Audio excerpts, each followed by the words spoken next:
What if I told you that everything making you anxious, insecure, or stressed could stop bothering you? No more overthinking. No more worrying about things outside your control. No more being pulled around by emotions like a puppet on a string. Because once you understand Stoicism, you won't just handle life better, you'll own it. This isn't just philosophy. It's a battle-tested way of thinking that has helped warriors, emperors, and some of history's greatest minds stay calm, confident, and in complete control no matter what life threw at them. Feeling trapped by emotions? This will set you free. Tired of caring too much about what others think? That ends today. Struggle with fear, doubt, or uncertainty? You'll learn how to destroy them. This is not another self-help talk telling you to think positive. This is about rewiring your mind to become unshakable. By the end of these 3 hours, you will see the world differently. You will move through life smarter, stronger, and unaffected by the things that used to tear you apart. Because once you think like a Stoic, nothing can break you. Let's begin. Once you understand Stoicism, something shifts inside you. The things that used to shake you don't hold the same power anymore. Stress loses its grip.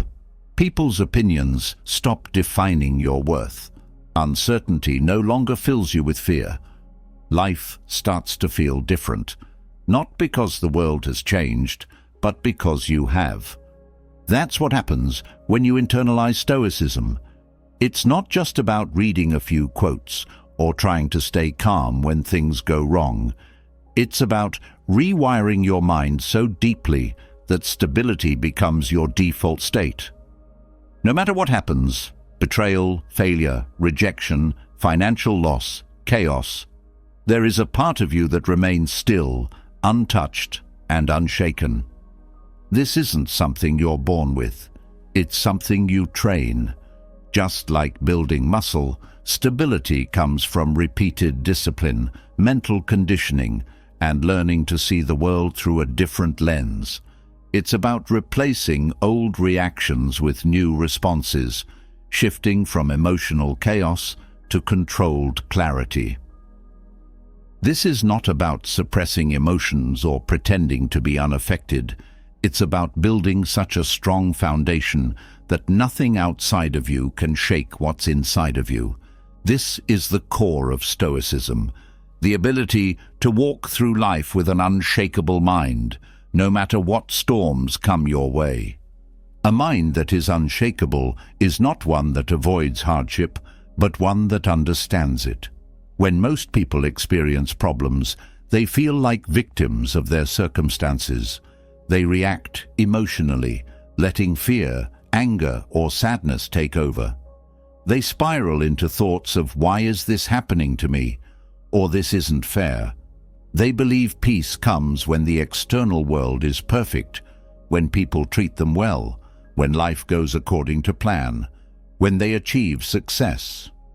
But here's the truth. Permanent stability will never come from external conditions. Everything outside of you, money, relationships, reputation, status, comfort, can be lost in an instant. If your peace depends on those things, then you are always at risk. One unexpected event, one bad decision, or one shift in circumstances, and your sense of stability disappears. This is why so many people feel anxious, uncertain, and fragile. They are rooted in things they cannot control, so they live in fear of losing them. A Stoic mind does the opposite. It creates stability from within. Instead of placing emotional security in external things, it anchors itself in perspective, self-control, and an unshakable acceptance of reality. It understands that suffering does not come from events themselves, but from the way we interpret them. If you can train yourself to control those interpretations, nothing can control you. If you can shift your mind to see challenges as neutral events instead of personal attacks, you become immune to their power. This is the core of an unshakable mindset. You are not in control of life, but you are always in control of your response to it. When you fully internalize this, life stops feeling so chaotic. You no longer chase happiness in things that disappear. You stop feeling like a prisoner to other people's actions. You realize that suffering is not something that happens to you. It is something you either allow or refuse to allow based on how you think. This is why Stoicism teaches that the most powerful person is the one who controls their own mind, not the person with the most money, the best reputation, or the most success, but the person who is so rooted in their own sense of self that nothing external can shake them. Think about how rare that is. Most people react to life without thinking. They panic when things go wrong. They let a rude comment ruin their day. They hold on to resentment for years. They let fear dictate their decisions. They are constantly at the mercy of their emotions, unaware that they have the power to stop it. A Stoic mind is different. It does not collapse under pressure because it does not place its strength in fragile things. It trains itself to see setbacks as opportunities, discomfort as a teacher, and loss as a natural part of life. It refuses to be thrown off course by things outside its control. This doesn't mean hardships don't happen. It means that when they do, you don't fall apart. You don't let pain define you. You don't wait for the world to be fair before you decide to be at peace. You understand that the only true power you have is over your own mind, and you take full responsibility for it. Building an unshakable core starts with one shift. Stop expecting the world to be different than it is. Most people suffer because they resist reality. They want people to always be kind. They want success to come easily. They want life to be predictable. But the world doesn't work that way. There will always be selfish people, setbacks, unfair situations, and unexpected events. You can either fight against that truth and suffer, or you can accept it and become stronger. The Stoics called this amor fati, a love of fate. Instead of wishing things were different, you train yourself to accept them exactly as they are. Not with passive resignation, but with a deep understanding that resisting reality only creates suffering. If someone betrays you, don't ask, "Why did this happen?" Instead, understand that betrayal is part of human nature. If you lose money, don't think, "This is unfair." Instead, remind yourself that financial ups and downs are part of life. If someone insults you, don't take it personally. See it as a reflection of them, not you. This mindset removes suffering at the root. Instead of wasting energy fighting things outside of your control, you focus entirely on mastering your response. Another key to an unshakable mind is emotional discipline. Most people let emotions dictate their actions. They get angry and lash out. They feel fear and avoid challenges. They experience sadness and withdraw. Their emotions control them instead of the other way around. A Stoic mind does not suppress emotions, but it does master them. It observes feelings without being ruled by them. It acknowledges anger without acting on it. It feels fear without letting it stop action. It experiences sadness without becoming lost in it. This level of control is not repression, it is freedom. When you are no longer a slave to emotion, you think clearly, act decisively, and move through life with calm confidence. You are no longer reactive, but deliberate. This requires practice. Start by pausing before you react. When something upsets you, do not respond immediately. Step back and ask yourself if the emotion is useful. Does anger solve the problem? Does fear help you move forward? Does dwelling on the past change it? If the answer is no, let the feeling pass. A final pillar of an unshakable core is self-reliance. Most people look outside of themselves for stability. They expect others to make them feel valued. They wait for external success before feeling confident. They seek happiness in things they can lose. This makes them fragile. A Stoic mind builds strength from within. It does not need approval, recognition, or reassurance from others. It does not tie its self-worth to things it cannot control. It creates its own foundation, so nothing external can shake it. This means becoming your own source of confidence, validation, and direction. It means defining your own values instead of chasing trends.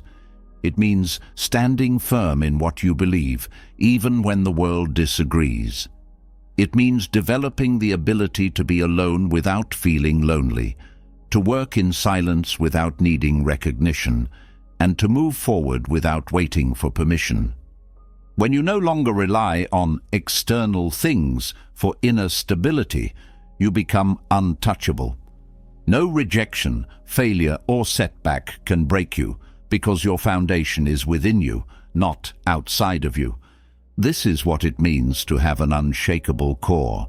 It is not something that happens overnight, but something you build through discipline, perspective, and relentless self-mastery. The more you train yourself to detach from what you can't control, the more indestructible you become. The more you stop reacting emotionally, the clearer your mind becomes. The more you accept reality instead of resisting it, the more peace you gain. This is what Stoicism offers: the ability to move through life with strength, clarity, and absolute stability, no matter what happens. True stability comes when you no longer rely on external forces to keep you grounded. It is built from within, independent of circumstances, people, or fleeting achievements. But even with an unshakable core, there is another layer to break through: the invisible chains that keep most people trapped in fear, insecurity, and self-doubt. These chains are not made of metal. They are made of expectations, social conditioning, emotional attachments, and the never-ending chase for things that were never in our control. Most people live their lives reacting to the world rather than shaping their own path. They adjust their behavior based on what others think. They define success by society's standards. They seek happiness in material things, validation from people, and a sense of security in things that can disappear overnight. This is why so many feel lost, anxious, and unfulfilled. They are imprisoned by the belief that freedom comes from acquiring more approval, more status, more possessions. But true freedom is not about adding. It is about removing the unnecessary, cutting the strings that control you, and stepping into a life where nothing outside of you can dictate your peace of mind. Stoicism does not promise the kind of freedom most people chase. It does not tell you that happiness comes from achieving goals, gaining recognition, or reaching financial security. Instead, it teaches the kind of freedom that cannot be taken away, the ability to move through life unaffected by external forces. This is not detachment in the sense of indifference, but a shift in power. It means no longer being a slave to emotions, no longer allowing others to define your worth, and no longer attaching yourself to things that are temporary by nature. The first chain that keeps most people trapped is emotional dependency. Many believe their happiness is in the hands of others. They seek comfort, validation, and self-worth from relationships, thinking that love, friendship, or approval will fill the emptiness inside them. This creates a dangerous imbalance because it places their peace in the hands of something they cannot fully control. People change. Relationships evolve. Affection can be given and taken away. If your sense of self is built on another person's presence, attention, or treatment of you, then you are always at risk of losing yourself. Stoicism doesn't reject relationships, but it removes the idea that they should be the foundation of your happiness. A strong connection with others should be something you appreciate, not something you depend on for emotional survival. The moment you stop needing validation from others, you gain the ability to enjoy relationships without fear, without anxiety, and without the desperation that makes people cling, manipulate, or suffer when things do not go their way. This also applies to social expectations. Most people live under the constant weight of trying to be accepted. They dress a certain way, speak carefully, and adjust their actions to fit in.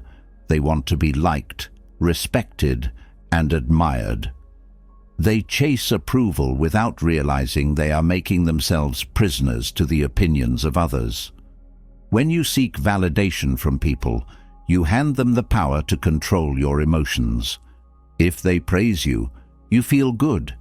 If they criticize you, you feel worthless. This is why so many struggle with self-esteem. They have never built their identity outside of what others think of them. Stoicism breaks this cycle by shifting your focus inward. The only approval that matters is your own. If you know you are acting with integrity, if your choices align with your principles, then nothing anyone says or does should shake your confidence. The moment you stop looking outside for validation, you reclaim the power to live life on your own terms. Another false source of freedom people chase is material success. Society teaches that the more you have, the safer you will feel. The right house, the right car, the right bank balance, all of it is presented as the path to a good life. But the truth is, the more you attach your happiness to external things, the more fragile your sense of security becomes. Wealth can be lost, status can fade, comfort can disappear. If your peace depends on financial success, then you are never truly free because you will always live in fear of losing what you have. Stoicism does not reject wealth or success, but it removes the illusion that they are necessary for fulfillment. Money is a tool, not a source of inner peace. If you can be content with little, you are immune to the highs and lows of fortune. True wealth is not in what you own, but in what you can live without. The less you need, the freer you become. There is also the illusion that freedom comes from avoiding difficulty. Many live their lives trying to escape discomfort. They avoid challenges, emotional pain, or any situation that pushes them beyond their comfort zone. They think that an easy life means a happy life, but this mindset only leads to weakness, dependency, and a constant need for things to be a certain way. Stoicism teaches that true freedom is found in embracing hardship, not avoiding it. The more you expose yourself to challenges, the less power they have over you. If you only feel at peace when things are easy, then you are at the mercy of circumstances. But if you learn to be calm in struggle, to accept discomfort, and to face problems without resistance, then nothing can take your stability away. You are no longer controlled by fear because you have already trained yourself to handle whatever comes. Another hidden chain is the obsession with control. People suffer because they try to control things that were never in their hands to begin with. They want others to behave a certain way. They want life to unfold according to their plans. They want certainty, predictability, and guarantees. But reality does not work this way. No matter how much effort you put into trying to manage the world around you, there will always be things beyond your control. The weather, the economy, other people's choices, the passing of time, these things will happen whether you like it or not. The more you resist this truth, the more frustration and suffering you create for yourself. Stoicism removes this burden by teaching that the only thing you truly control is yourself. Your thoughts, your actions, and your response to events. When you stop trying to control the uncontrollable, life becomes lighter. You no longer waste energy fighting reality. You no longer live in fear of the unexpected. You move through the world with a calm mind, adjusting to whatever comes with acceptance instead of resistance. Most people do not realize how much of their suffering comes from attachment. They cling to identities, routines, beliefs, and expectations. They hold on to the past.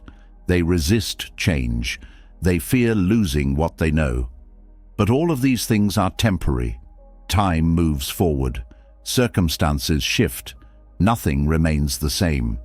If your happiness depends on things staying as they are, you will always be disappointed.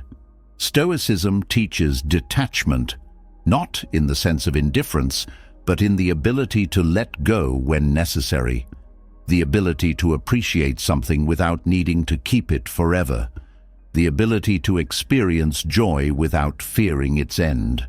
When you stop clinging to things, you free yourself from the suffering that comes when they inevitably change.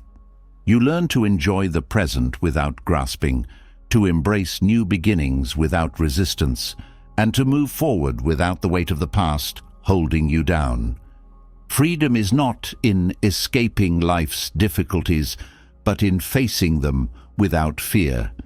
It is not in controlling everything, but in mastering yourself. It is not in acquiring more, but in needing less. It is not in pleasing others, but in living by your own principles. It is not in avoiding pain, but in developing the strength to handle it. This is what Stoicism offers, the kind of freedom that cannot be taken away, that does not depend on circumstances, that is built from within and carried with you no matter where life takes you. When you break these invisible chains, you do not just move through the world differently, you become untouchable. You become free. Freedom from external influence is only the beginning. Once the chains of emotional dependency, social pressure, and material attachment are broken, there is another step, building something strong enough to withstand whatever life throws at you. Many people think that once they stop being controlled by others, peace will come naturally. But without an internal structure, freedom can turn into instability. A mind without discipline, purpose, and resilience is just as fragile as one that depends on external validation. Without a strong foundation, pressure from the world will find cracks to seep into, and negativity will have places to take hold. True stability doesn't come from cutting ties with what controls you. It comes from fortifying what is within you. A mind that is fortified is not one that isolates itself from the world. It is one that is prepared for it. The world is full of chaos, distractions, and unpredictable events. There will always be negativity, unfairness, and personal attacks. If your peace depends on a calm and supportive environment, you will always be vulnerable. The goal is not to avoid conflict or difficulty, but to build a state of mind that can withstand anything. Strength is not something that is found. It is something that is built step by step through deliberate choices and habits that reinforce a sense of internal security. One of the most effective ways to fortify the mind is by controlling what enters it. Most people let their thoughts be shaped by whatever they are exposed to. They absorb the fears, opinions, and negativity of others without questioning it. They scroll through news, social media, and conversations filled with complaints, outrage, and anxiety, and they wonder why they feel stressed and overwhelmed. A fortified mind does not let just anything in. It filters information with intention. It chooses carefully what deserves attention and what should be ignored. This is not ignorance, it is strategy. Just as the body is affected by what it consumes, the mind is affected by what it absorbs. If your environment is filled with negativity, your thoughts will reflect it. If you surround yourself with shallow distractions, your mind will become weak. If you constantly engage in pointless arguments, your energy will be drained. Strength comes from deciding what is worth engaging with and what is not. What you allow into your mind either builds it up or breaks it down. Emotional control is another essential part of inner fortification. Most people react to emotions without thinking. When they feel anger, they lash out. When they feel hurt, they dwell on it. When they feel insecure, they seek validation. This makes them easy to manipulate. A single insult can ruin their day. A rejection can shake their confidence. A negative opinion can make them doubt themselves. They do not own their emotions. Their emotions own them. A strong mind does not deny feelings, but it does not let them dictate behavior. It acknowledges anger, but does not act out of it. It feels pain, but does not let it turn into self-pity. It experiences disappointment, but does not let it lead to despair. This is not suppression. It is mastery. It is the ability to recognize emotions, understand their source, and choose the most effective response. This level of control makes a person untouchable. When people realize they cannot provoke a reaction from you, they lose their power. When circumstances no longer dictate your mood, you become truly free. Another layer of mental strength comes from developing the ability to withstand discomfort. Most people avoid struggle. They seek ease, comfort, and pleasure, believing that the less hardship they face, the happier they will be. But in reality, avoiding discomfort only makes a person weaker. When life inevitably presents challenges, they are unprepared.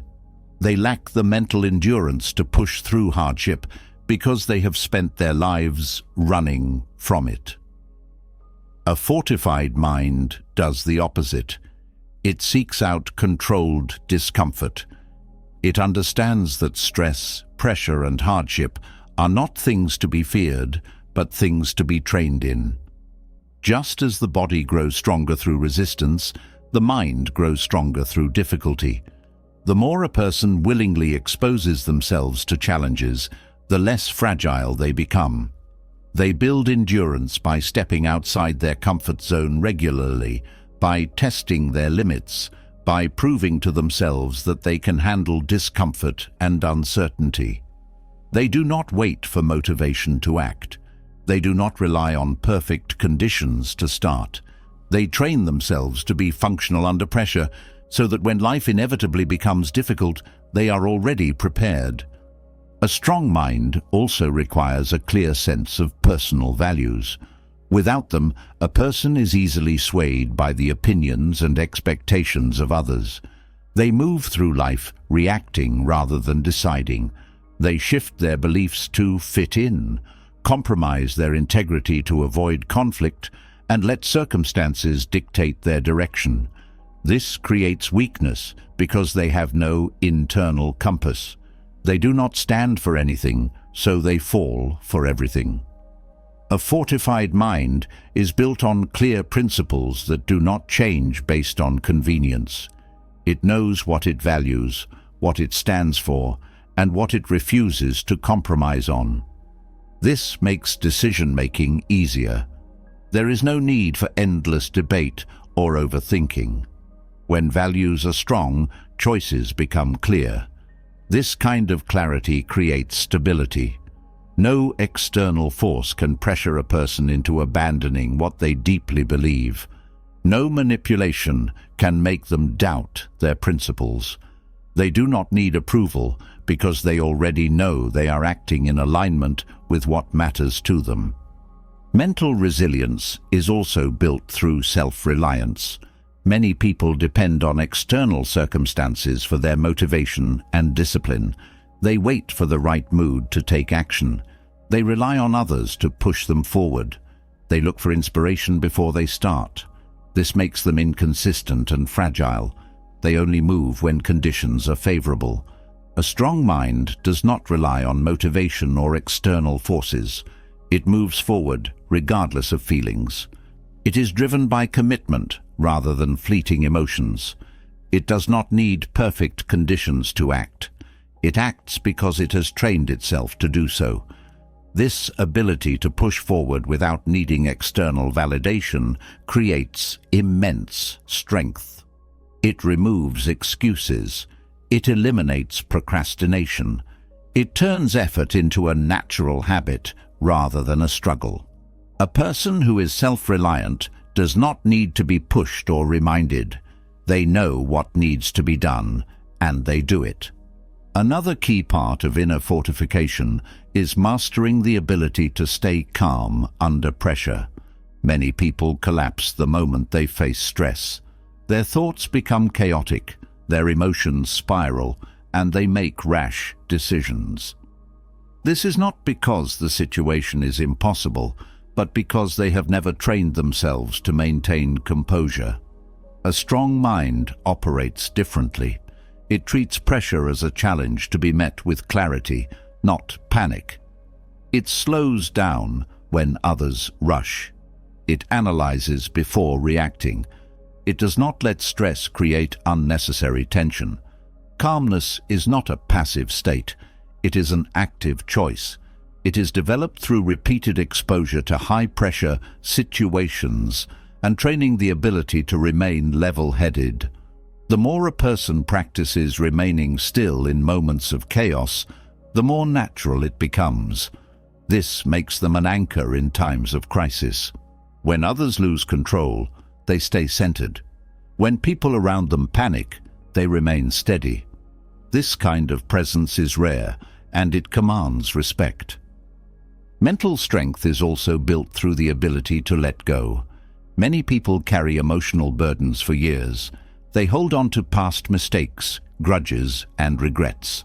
They replay negative experiences in their minds, allowing old wounds to dictate their present. This weakens them. They are weighed down by things they cannot change. Their energy is spent on things that no longer exist. A strong mind understands that dwelling on the past is a form of self-imprisonment. It does not ignore lessons from experience, but it does not allow those experiences to become chains. It moves forward, focused on what can be done now rather than what cannot be undone. This creates mental lightness. There is no unnecessary baggage to carry. There is no wasted energy on things outside of control. Every moment is spent with clarity and purpose rather than regret. The final layer of a fortified mind is the ability to remain focused. Many people are distracted, unable to sustain deep thought or action. Their attention is constantly pulled in different directions, making their efforts scattered and ineffective. They wonder why they struggle to make progress, not realizing that their mind is fragmented. A strong mind is trained in focus. It does not allow distractions to dictate attention. It sets clear priorities and dedicates full energy to them. It does not indulge in endless scrolling, gossip, or mindless entertainment. Every action is intentional. Every task is done with full presence. This level of focus is a superpower. It allows deep work, strong discipline, and the ability to achieve more with less effort. A mind fortified in these ways becomes indestructible. No external event can break it because it does not rely on circumstances for stability.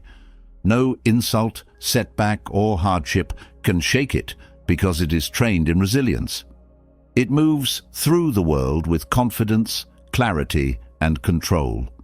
It is not easily provoked, manipulated, or thrown off course. It is built on a foundation of discipline, emotional mastery, and self-reliance. This is true strength, the kind that cannot be taken away. A fortified mind is a powerful defense against external chaos, But true mastery goes beyond defense. It is not enough to be strong. Strength without clarity can still lead to inner turmoil. Many people who seem resilient on the surface still battle storms within. Anxieties that don't fade, anger that lingers, sadness that comes in waves. The mind can be structured, disciplined, and resilient, yet still restless. The next level is not just enduring emotional chaos, but eliminating it at the root. It is shifting from being unshaken by the world to being internally at peace, unaffected by anything that could disturb the mind. Most people assume that emotions are something that just happen. They feel at the mercy of them, riding waves of frustration, sadness, or uncertainty without knowing how to stop. They search for distractions, hoping time will erase what they feel. They overanalyze, trying to make sense of every reaction. They express, suppress, or numb emotions without addressing their source. None of these methods create peace. They only prolong the cycle. Stoicism does not teach avoidance. It does not encourage denial or force detachment. It provides a method, practical steps to transform emotional chaos into a state of calm, clarity, and control. The first shift is to understand that emotions do not come from external events. They come from interpretations. A person is not stressed because they have too much work. They are stressed because they believe they can't handle it. Someone is not hurt because of another person's words. They are hurt because they attach meaning to those words. Most people assume that emotions are a direct response to reality, but they are always filtered through perception. If perception can be changed, emotions can be controlled. Once this is understood, the next step is slowing down reactions. The mind's first response is rarely the wisest one. Emotions tend to be immediate and intense. Anger explodes, fear contracts, sadness drains energy. Acting in these states often leads to regret. The key to clarity is creating space between feeling and reaction. A mind trained in Stoicism does not rush to respond. It observes the emotion, steps back, and questions whether it is useful. It replaces impulsive reaction with measured response. This is not suppression. Suppression ignores emotions. Stoicism engages with them deliberately. Another step is reframing. Most emotions lose their power when viewed from a different perspective. What seems overwhelming up close is often insignificant when zoomed out.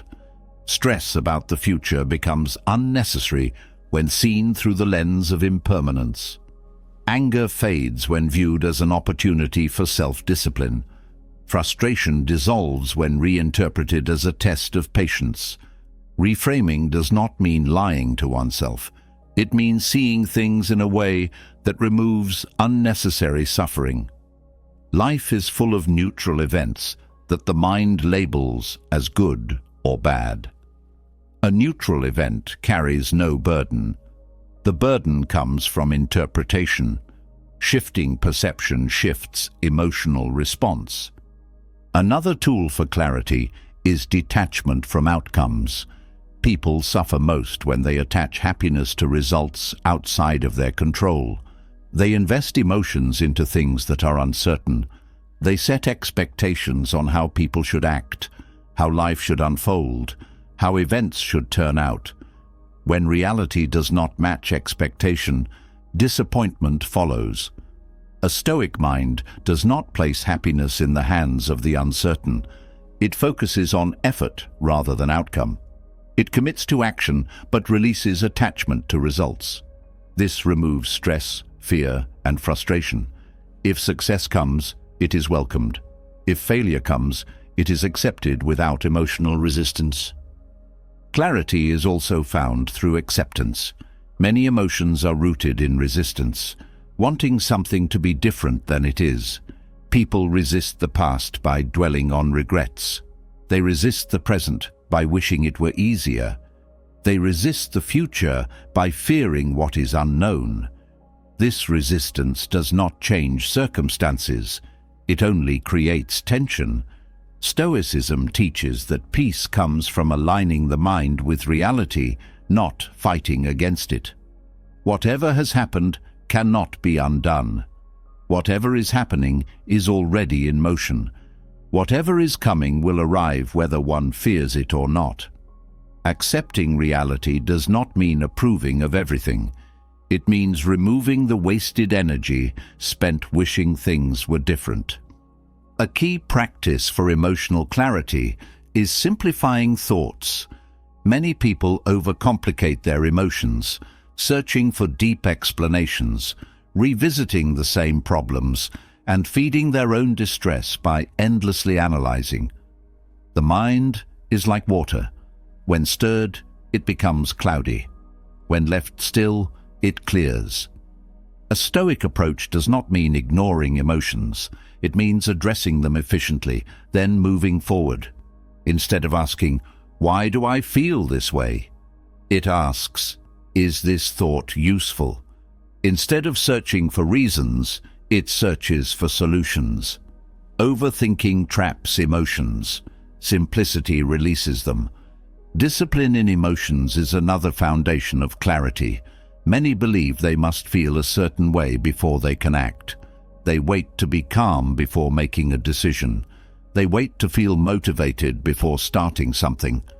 They wait for anger to pass before communicating. This puts them at the mercy of their emotions. A Stoic approach removes this dependency. It acts regardless of feeling. It does not need to be in the mood for discipline. It follows reason, not emotion. When an action needs to be taken, it is taken. The feeling that accompanies it is irrelevant. This removes hesitation, procrastination, and inconsistency. Clarity is also protected by removing unnecessary emotional attachments. Many people exhaust themselves by caring about things that do not truly matter. They get pulled into drama, arguments, and opinions that have no real impact on their life. They allow minor inconveniences to disturb them. They take offense at things that have no significance. They invest emotional energy into distractions. A Stoic mind is ruthless in protecting its peace. It does not engage in pointless battles. It does not waste thought on things that will not matter in a week, a month, or a year. It chooses where to place its attention, ensuring that energy is spent only on things that contribute to strength, growth, or purpose. Another principle of emotional clarity is mastering reactions to negativity. Insults, criticism, and difficult people are unavoidable. Most people react automatically, feeling hurt, defensive, or angry. They take words personally, allowing others to control their mood. A trained mind does not react emotionally to negativity. It sees insults as reflections of the person speaking them, not as a statement of personal worth. It understands that criticism is often more about the critic than the one being criticized. It does not waste energy proving itself to those who do not matter. The less one reacts, the less power others have over them. Patience is another tool for clarity. Emotions often demand immediate action. They push for impulsive decisions, rushed words, and instant relief. But patience slows everything down. It creates space to think before speaking. It allows feelings to settle before acting. It prevents unnecessary conflict by removing reactionary behavior. A Stoic mind does not rush. It does not let fleeting emotions dictate long-term decisions. It holds its ground, allowing clarity to emerge before responding. Stillness is another key. Many people live in constant motion, both physically and mentally. Their days are filled with noise, movement, and distractions. They rarely stop. They rarely sit with their own thoughts. This constant stimulation keeps the mind scattered. Clarity cannot be found in a mind that never rests. Stoicism teaches the importance of stillness, not inaction, but deliberate moments of quiet. Time to reflect, time to reset, time to allow the mind to settle. Just as muddy water clears when left undisturbed, the mind clears when given space. Emotional clarity is strengthened by focusing on what truly matters. Many emotions arise from things that do not contribute to a meaningful life. Worry about the opinions of strangers, stress over small inconveniences, anxiety about things that will not matter in the long run. These distractions pull energy away from what is truly important. A Stoic mind cuts through the noise. It focuses on principles, values, and purpose. It does not allow itself to be consumed by temporary discomforts. It keeps its attention on what is within its control, what contributes to growth, and what aligns with its highest values. The result of all these practices is a state of clarity that cannot be disturbed. Not because difficulties disappear, but because the mind no longer allows itself to be thrown into chaos by them. There is no overreaction, no unnecessary suffering, no wasted energy on things that do not serve a purpose. There is only clarity, control, and the deep sense of peace that comes from mastering the mind instead of being ruled by it. Emotional clarity creates peace, but there is another level of mastery that few ever reach. It is the ability to remain unaffected, not because one avoids feelings, but because one is no longer controlled by them. Most people live as if their emotions are inevitable responses, something they have no choice but to experience. They believe that strong feelings are proof of depth, passion, or care. They assume that reacting emotionally means they're alive. But what if emotions, when left unchecked, are actually chains? What if reacting to every high and low, every insult, every success, every rejection is the reason people feel exhausted, unstable, and constantly at war with themselves? Detachment is often misunderstood. People assume it means coldness, indifference, or a lack of care. They think it requires suppressing emotions, ignoring people, or becoming unfeeling. But real detachment is none of these things. It is not the absence of emotion, but the absence of emotional slavery. It is the ability to experience without attachment, to be fully present in life without being consumed by every shift in circumstance. It is what allows a person to remain strong whether praised or insulted, calm whether winning or losing, and at peace whether surrounded by chaos or silence. Most suffering comes from attachment.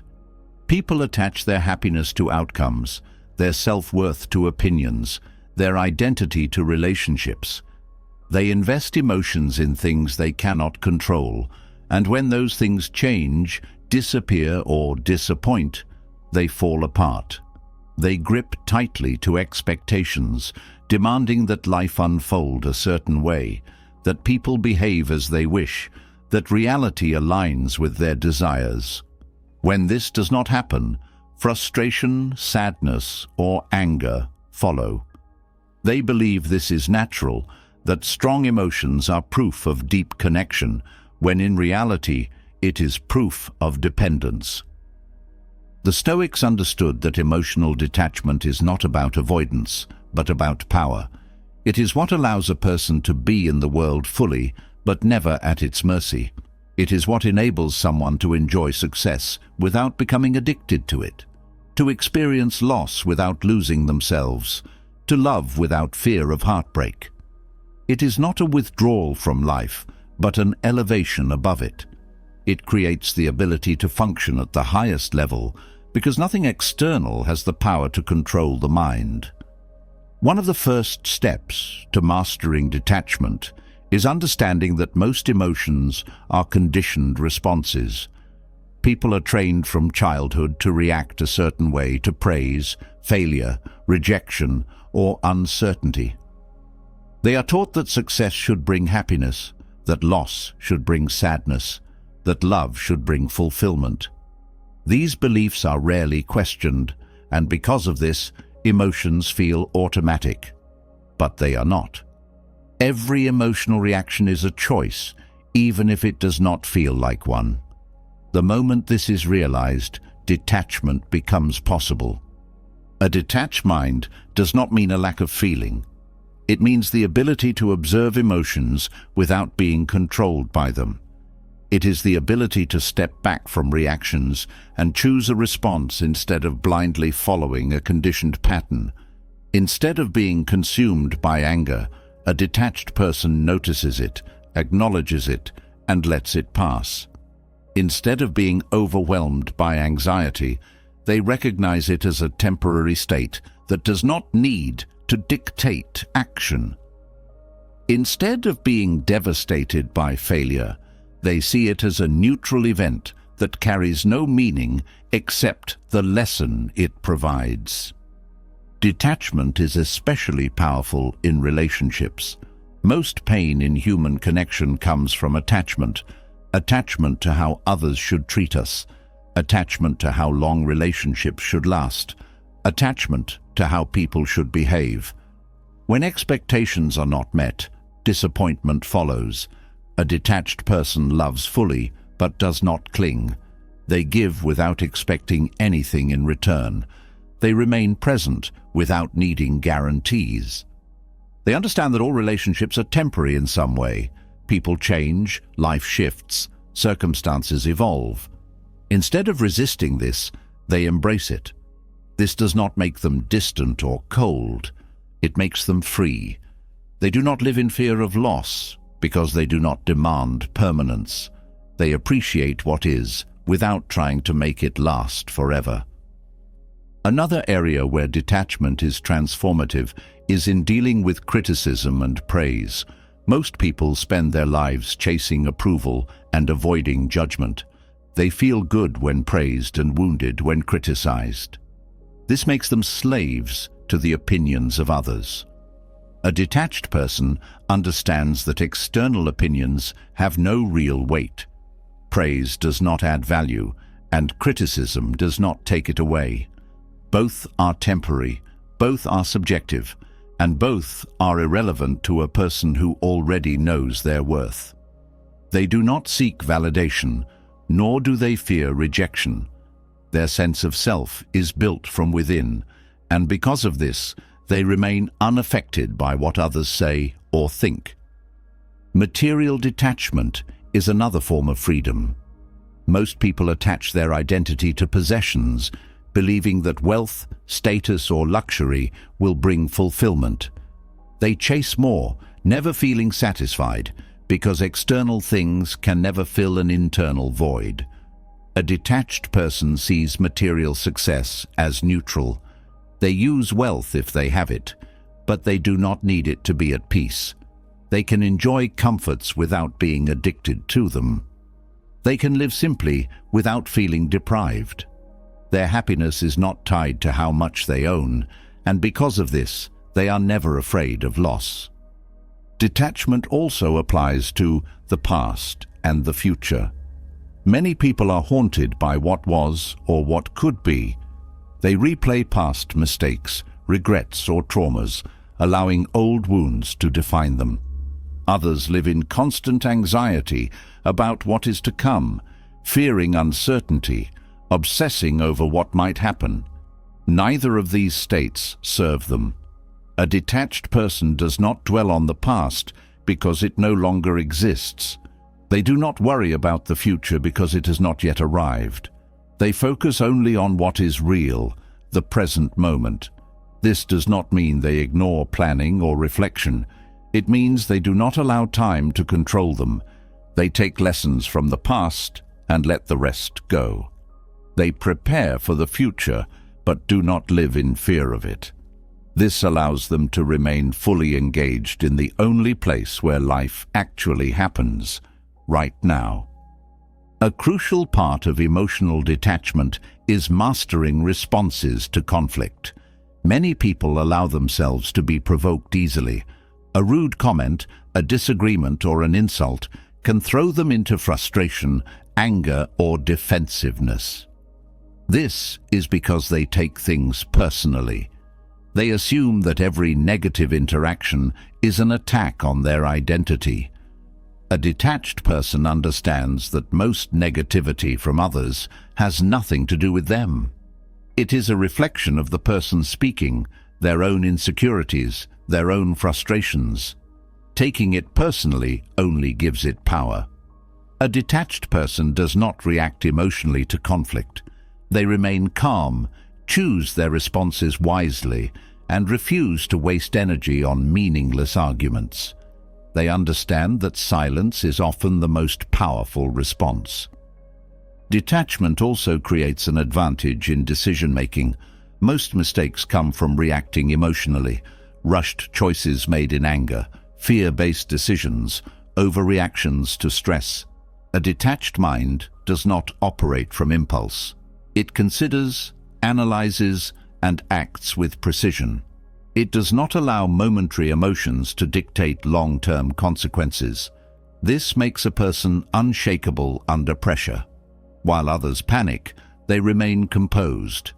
While others rush, they stay steady. While others regret their emotional choices, they move forward with clarity. One of the greatest benefits of detachment is the ability to enjoy life more fully. People often think that deep emotional reactions make life richer, but in reality, they make life heavier. A person who is overly attached to outcomes is constantly in fear of things going wrong. A person who is emotionally reactive is constantly at war with their own mind. A person who is tied to the opinions of others is never truly free. Detachment removes these burdens. It allows a person to move through life lightly, to engage without fear, to experience without clinging. They still feel deeply, but they do not let emotions control them. They still care, but they do not attach their peace to anything outside themselves. They still experience life fully, but they do not allow it to dictate their internal state. This is not numbness. It is the highest form of clarity. It is the ability to remain steady in all conditions, to act without hesitation, to enjoy without fear of loss, to live fully without being owned by anything. It's a level of strength that nothing can touch, a form of peace that no chaos can disturb. It's not withdrawal from the world, but a deeper engagement with it, free from the illusions that trap most people. When emotional detachment is mastered, life is no longer a cycle of highs and lows. It becomes steady, deliberate, and unwavering. Nothing holds power over the mind, and nothing ever will. Emotional detachment creates a foundation for clarity and resilience, but true strength is built through adversity. It is not enough to remain calm when life is easy. Real fortitude is tested in difficulty, refined by struggle, and proven in moments of hardship. Most people seek to avoid discomfort, thinking that a smooth life is a good life. They resist setbacks, fear failure, and try to control circumstances so they never feel pain. But avoidance does not create strength, it creates fragility. The more a person shields themselves from struggle, the weaker they become. The mind and body adapt to what they are exposed to. If exposed only to ease, they remain untested. If exposed to challenge, they become unbreakable. Stoicism does not offer comfort. It offers power. It teaches that adversity is not something to escape, but something to embrace. Setbacks are not obstacles, but training grounds. Discomfort is not a punishment, but a tool for growth. A mind that understands this does not break under pressure. It does not crumble under failure. It does not fear hardship because it sees hardship as necessary. Just as a blade is sharpened by friction, the spirit is sharpened by struggle. Without resistance, there is no strength. Without challenge, there is no resilience. Without loss, there is no understanding of what truly matters.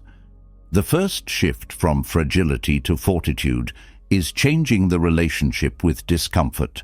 Most people experience hardship and ask, "Why is this happening to me?" They see struggle as an unfair burden. They assume that happiness means the absence of pain. But this belief is the very thing that keeps them weak. If the goal is to avoid suffering, then every difficulty becomes unbearable. If the goal is to become stronger, then every difficulty becomes an opportunity. The moment suffering is seen as training instead of punishment, it loses its ability to weaken the mind. It stops being something to run from and becomes something to use. Failure is one of the greatest teachers, but most people fear it, not because it hurts, but because they attach meaning to it. They see failure as proof of inadequacy, as evidence that they are not good enough. This belief creates hesitation. It stops people from taking risks, from pushing their limits, from trying again after a setback. But failure is neutral. It carries no meaning except the lesson it provides. A person who fears failure remains fragile. A person who accepts failure and learns from it becomes unstoppable. The Stoics did not see failure as something to avoid, but as something to embrace fully. It reveals weaknesses, shows where improvement is needed, and strips away illusions of perfection. If approached with the right mindset, it becomes the most powerful force for growth. Setbacks are another test of strength. When life does not go as planned, when things are lost, when unexpected challenges arise, the average person reacts with frustration, sadness, or defeat. They assume that setbacks mean something is wrong, that life should be smooth, that success should come without difficulty. This belief makes them fragile. They see resistance and give up. They encounter struggle and assume they are not meant to continue. But setbacks are not roadblocks. They are part of the process. They force adaptation. They demand problem-solving. They create resilience. A person who expects setbacks, who prepares for them, who welcomes them as necessary steps, does not get discouraged when they appear. They adjust, refocus, and keep moving forward. The strongest people are not those who have avoided pain, but those who have endured it and come out stronger. A mind that has never been tested cannot know its own strength. A spirit that has never been challenged remains unformed. People who have faced struggle, who have lost and rebuilt, who have been tested and endured, develop something rare, an unbreakable will. They no longer fear hardship because they have faced it and survived.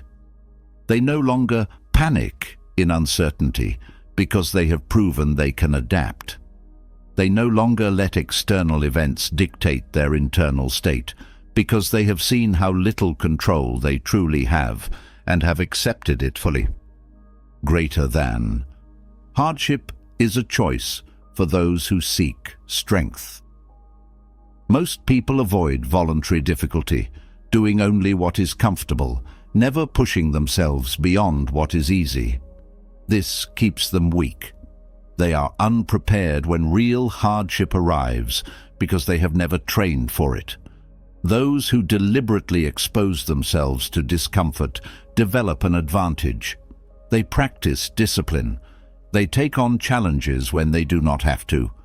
They build mental endurance so that when struggle comes unexpectedly, they are already conditioned for it. They do not wait for hardship to be forced upon them. They seek it out in small ways, training the mind and body to handle stress, rejection, and failure before life demands it. Endurance is built through repeated exposure to struggle. Just as the body becomes stronger through resistance, the mind becomes stronger through difficulty. Those who always seek ease, who never challenge themselves, who avoid all forms of discomfort, are the first to collapse under pressure. They are not used to adversity. They have no practice enduring hardship. but those who push beyond comfort daily, who expose themselves to controlled struggle, who make a habit of discipline, develop a resilience that doesn't fade. They train themselves to keep going even when motivation is gone. They prove to themselves that they can function in discomfort, that they can move forward in exhaustion, that they can endure when most people would quit. This makes them powerful beyond measure. Control over emotions is another pillar of strength. Many people break not because of the situation itself, but because of how they react to it. Stress is amplified by panic. Fear grows when it is entertained. Anger becomes destructive when acted upon. A person who is ruled by emotion is fragile because they are always at risk of being overwhelmed. They crumble under pressure, make reckless decisions, and allow temporary feelings to dictate long-term outcomes. A strong mind does not ignore emotions, but refuses to be controlled by them. It observes feelings without acting impulsively. It remains level-headed even in high-stress situations. It maintains composure, not because it does not feel, but because it does not let feelings override reason. Patience is a form of strength. Many people struggle not because they are incapable, but because they lack patience. They want immediate success, instant results, fast progress. When things take time, they get discouraged. When effort does not immediately pay off, they quit. This makes them weak. Strength is built through consistency, through enduring long processes without frustration, through staying committed even when results are not visible. A person who has patience cannot be discouraged. They do not seek quick rewards. They know that progress is made in silence, that results come from small efforts compounded over time. They trust the process. They persist even when nothing seems to be happening, and because of this, they always outlast those who only work when it is easy. Adaptability is another measure of resilience. Many people resist change, clinging to what is familiar, refusing to adjust when life shifts unexpectedly. This makes them brittle. When circumstances change, they struggle. They are not used to uncertainty. They fear the unknown. But a strong mind is flexible. It does not demand that life follows a strict path. It does not resist what cannot be controlled. It moves fluidly with change, adjusting strategies, shifting perspectives, and embracing new conditions without fear. Adaptability is strength because it removes resistance. It allows movement instead of stagnation. It ensures that no matter what happens, forward motion is always possible. Those who are truly strong do not seek an easy life. They seek the ability to handle whatever life brings. They do not wait for conditions to be perfect. They train themselves to function under all conditions. They do not look for an escape from difficulty. They look for ways to use difficulty to become stronger. Every setback, every loss, every hardship is seen as part of the process. There is no self-pity, no victim mentality, no complaints.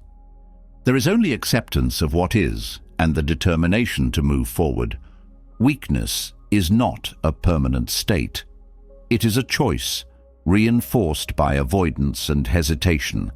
Strength is also a choice, built through action and persistence. The moment struggle is no longer feared. The moment hardship is embraced as necessary. The moment failure is seen as part of the journey. Fragility disappears. It is replaced with a spirit that does not break, a mindset that does not quit, and a resilience that nothing can destroy. This is what it means to be unbreakable. It is not something given. It is something earned. It is not found. It is built. It is a process, a daily practice, a commitment to facing whatever comes without hesitation, without complaint, and without fear. Those who walk this path do not crumble under pressure. They do not collapse in failure. They do not seek comfort. They seek strength. And because of this, they become the kind of person who can handle anything.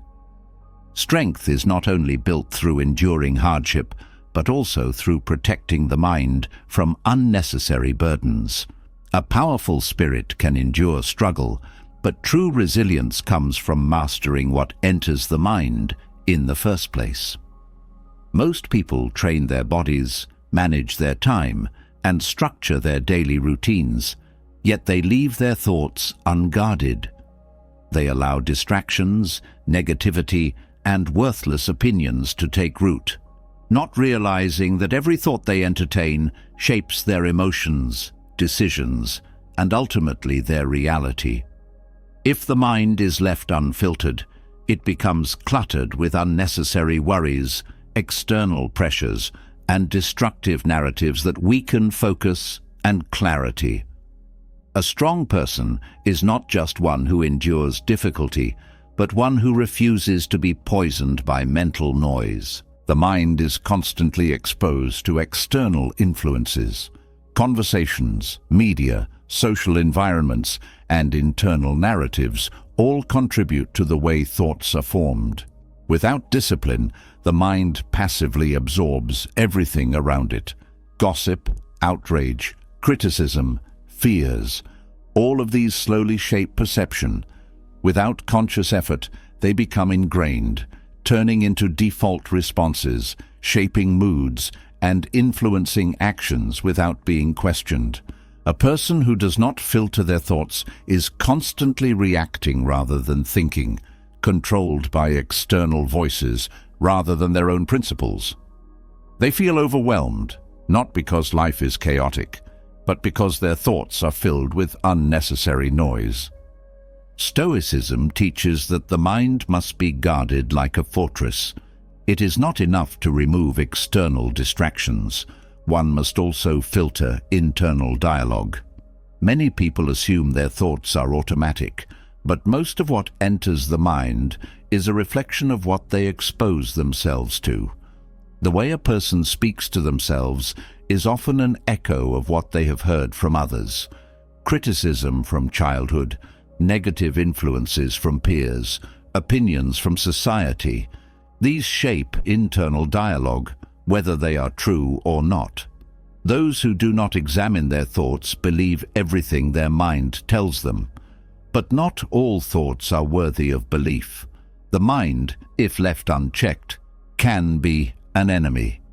It can repeat fears that are unfounded, focus on failures that do not define a person, and replay conversations that should have been forgotten. Mental purity begins with conscious selection. Just as the body is affected by the food it consumes, the mind is affected by the thoughts it entertains. Not every idea deserves attention. Not every opinion matters. Not every criticism is valuable. Those who absorb everything weaken their own judgment. They waste mental energy processing useless information, reacting to opinions that should have been ignored, and feeding emotions that should never have been given life. The mind should not be an open gate where anything is allowed to enter. It should be protected with intention. One of the greatest sources of mental clutter is external negativity. People are surrounded by complaints, blame, outrage, and pessimism. If constantly exposed to this, it becomes difficult to remain clear-headed. Those who complain the most often have the least control over their lives. They focus on what is wrong, what is unfair, what is outside their power. Engaging with this mindset weakens discipline. A person who constantly listens to negativity will start to absorb it. They will find reasons to complain, reasons to doubt, reasons to believe life is working against them. This is a slow poison. The longer it is entertained, the harder it becomes to maintain a sharp and focused mind. Another subtle yet destructive influence is mindless distraction. The modern world is filled with endless stimulation: social media, news, entertainment, gossip. These constantly pull attention in different directions, making deep focus nearly impossible. People wonder why they struggle with discipline, why they lack clarity, why they feel restless. The reason is simple. Their attention is constantly fragmented. Every moment spent scrolling through meaningless information is a moment taken away from self-improvement, deep thinking, and purposeful action. The mind cannot function at its highest level when it is trained to seek instant gratification. Those who can't be alone with their thoughts without reaching for distraction have already lost control of their minds. Guarding the mind also means protecting it from internal pollution. Many people are their own worst enemy, repeating thoughts that weaken them. They replay past mistakes, dwell on regrets, and feed doubts that serve no purpose. The past cannot be changed. The future cannot be controlled. Yet most people allow themselves to be tormented by both. They mentally relive failures as if doing so will alter them. They fear hypothetical situations that may never happen. This is a form of self-inflicted suffering. Strength is found in discipline, and discipline begins with choosing where attention is directed. If a thought does not lead to action, growth, or understanding, it is useless. A sharp mind does not allow itself to be consumed by what cannot be changed. Another way the mind is weakened is through comparison. Many people poison themselves by constantly measuring their lives against others. They look at what others have, what they have achieved, how they appear, and they allow envy, insecurity, or dissatisfaction to take hold. This is one of the greatest distractions from personal progress. No life is the same. No path is identical. Focusing on what others are doing only takes attention away from what must be done for one's own improvement. A strong mind does not concern itself with external competition. It measures itself against its own past, against its own potential. It seeks internal growth, not external validation. Mental clarity is also protected by controlling emotional responses. Many people allow their minds to be overtaken by anger, frustration, or resentment. These emotions do not arise from events themselves, but from interpretations. An insult does not create offense unless it is given power. A failure does not create self-doubt unless it is internalized. A difficult situation does not create stress unless it is perceived as unbearable. Every reaction is a choice. A disciplined mind does not waste energy on unnecessary emotion. It does not allow external events to dictate internal states. It separates what is worth feeling from what is not. A purified mind is one that is trained in stillness. Many people feel restless, unable to focus, constantly pulled in different directions. This is because they have never practiced mental discipline. They do not know how to sit with their thoughts without seeking distraction. They do not allow space for clarity to emerge. Strength is not found in endless movement, but in the ability to remain still, to observe without reacting, to process without rushing to judgment. A mind that can be still is a mind that is in control. It does not seek stimulation. It does not need validation. It does not chase every passing thought. It remains steady, focused, and disciplined. Guarding the mind also means filtering the people who are allowed to influence it. Not everyone deserves access.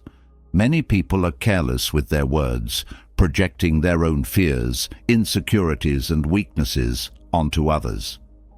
Those who listen without discernment absorb these influences.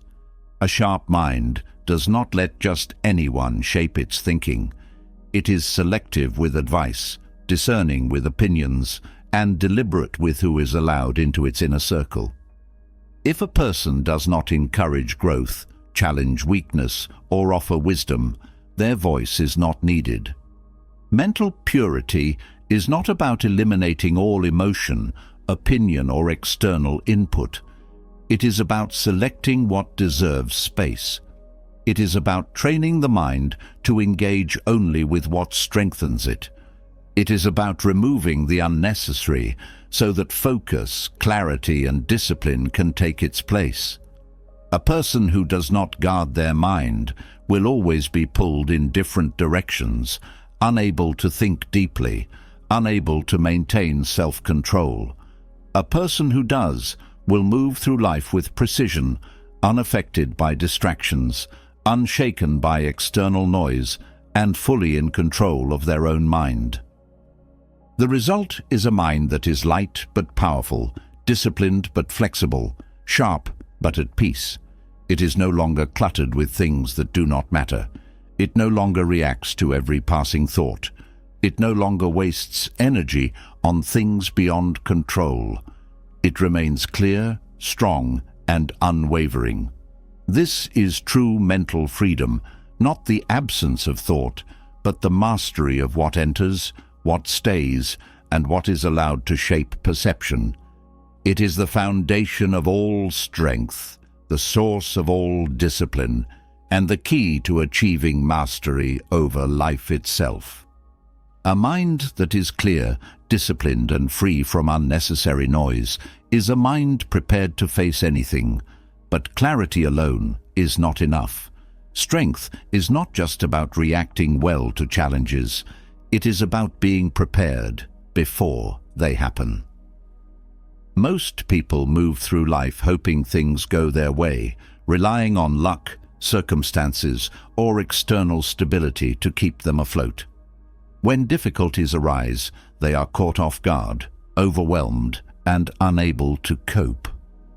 They suffer not because the events themselves are unbearable, but because they never expected them.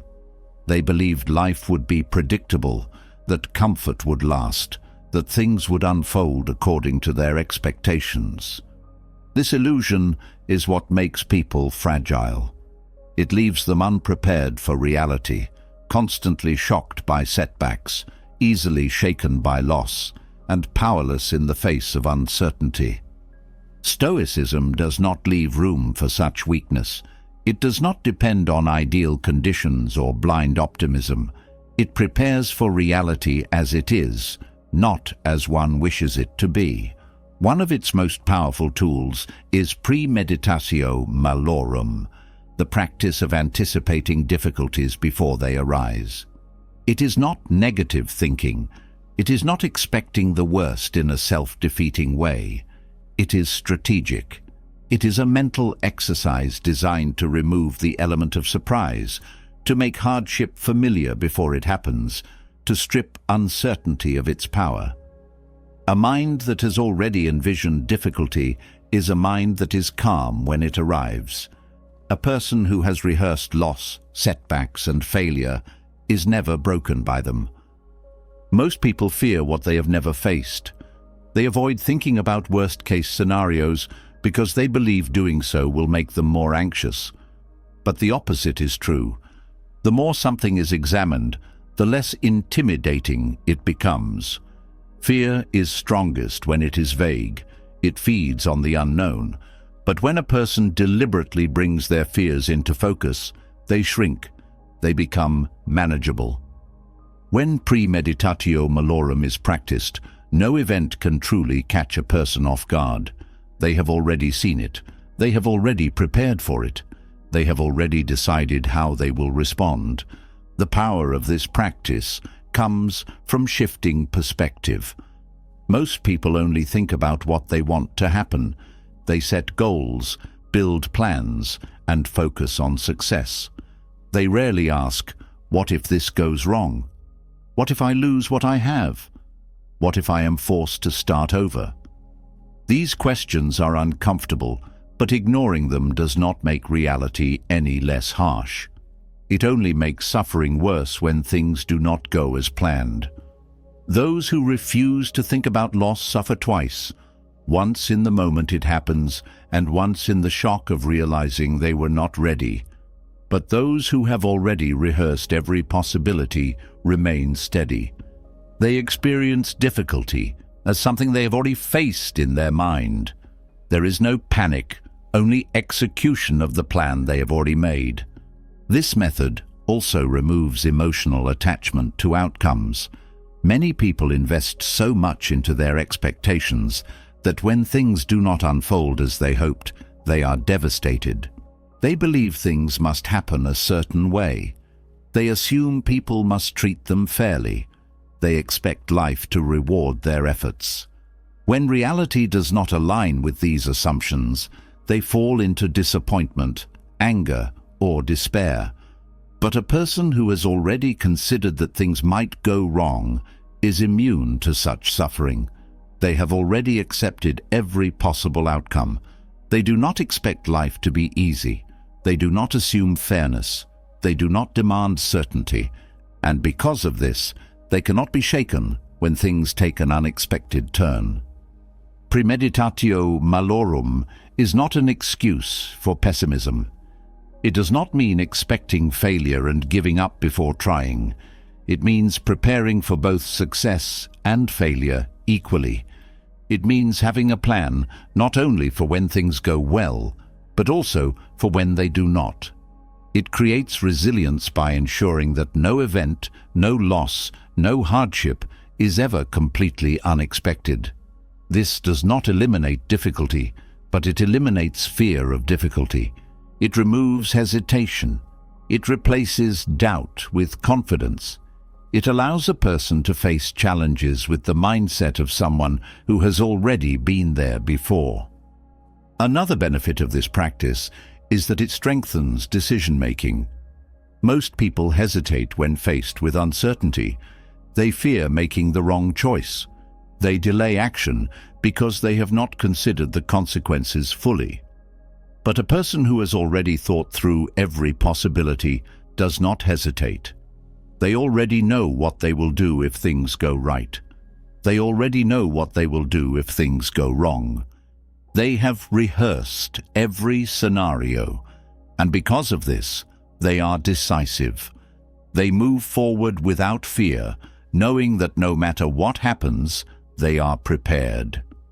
This level of preparation also extends to emotional resilience.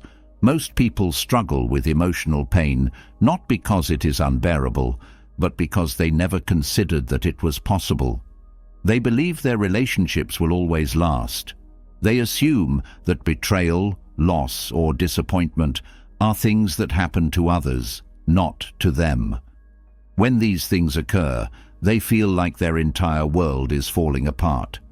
But those who have already considered these outcomes, who have already mentally rehearsed the worst that can happen, remain composed. They do not deny the pain, but they do not let it consume them. They feel it, process it, and move forward, exactly as they planned. This does not mean living in a constant state of worry. It does not mean dwelling on worst-case scenarios obsessively. It means training the mind to expect reality in all its unpredictability and to meet it with a steady hand. It means becoming familiar with discomfort so that when it arrives, it does not feel foreign. It means accepting that control is an illusion, but preparation is not. A person cannot control what life will bring, but they can control how ready they are to face it. Another layer of this practice is the ability to detach from possessions and external conditions. Many people build their sense of security around what they have: their wealth, status, home, career. They assume these things will always be there.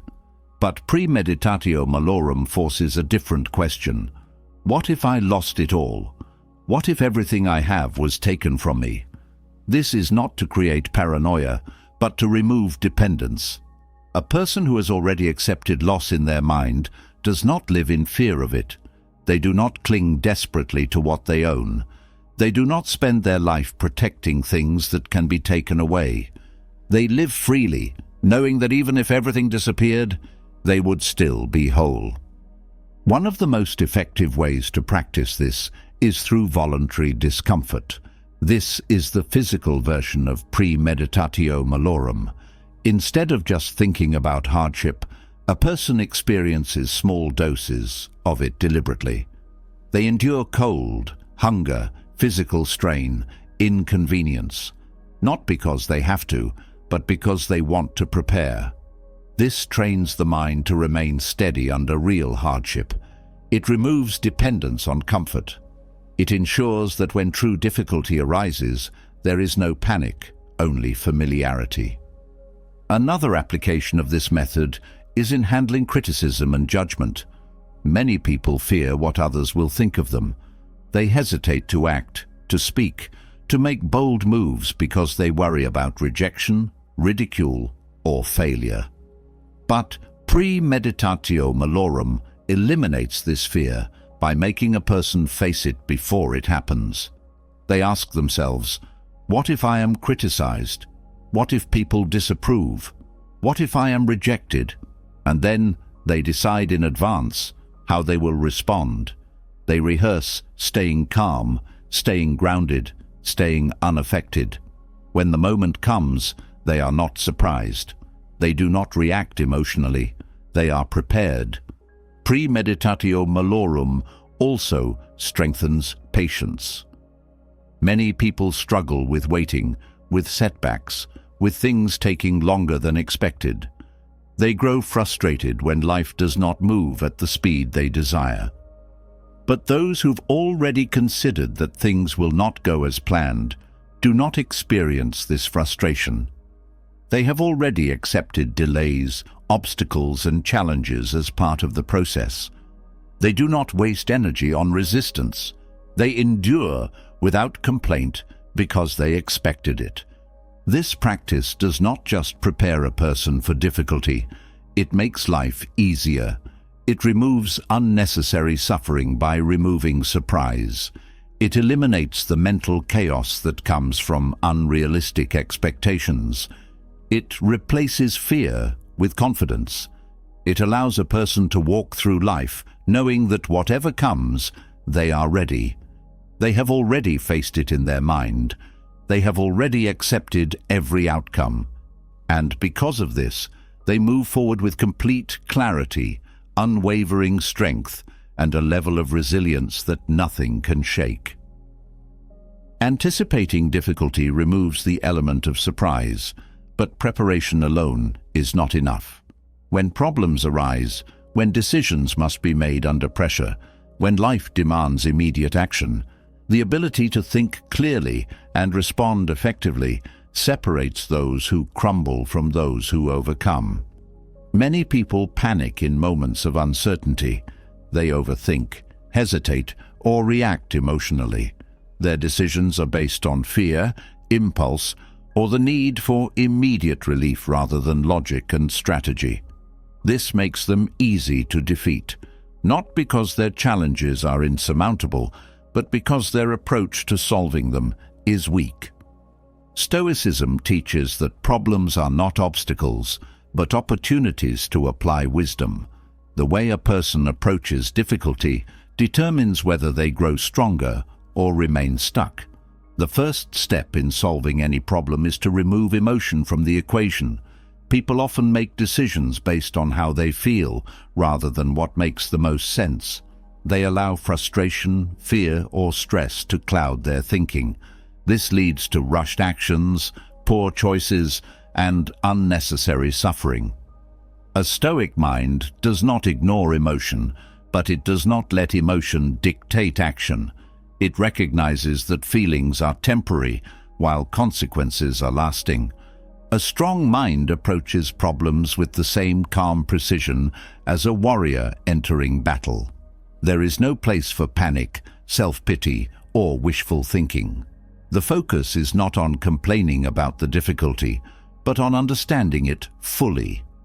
This means breaking the problem down into facts. What is actually happening?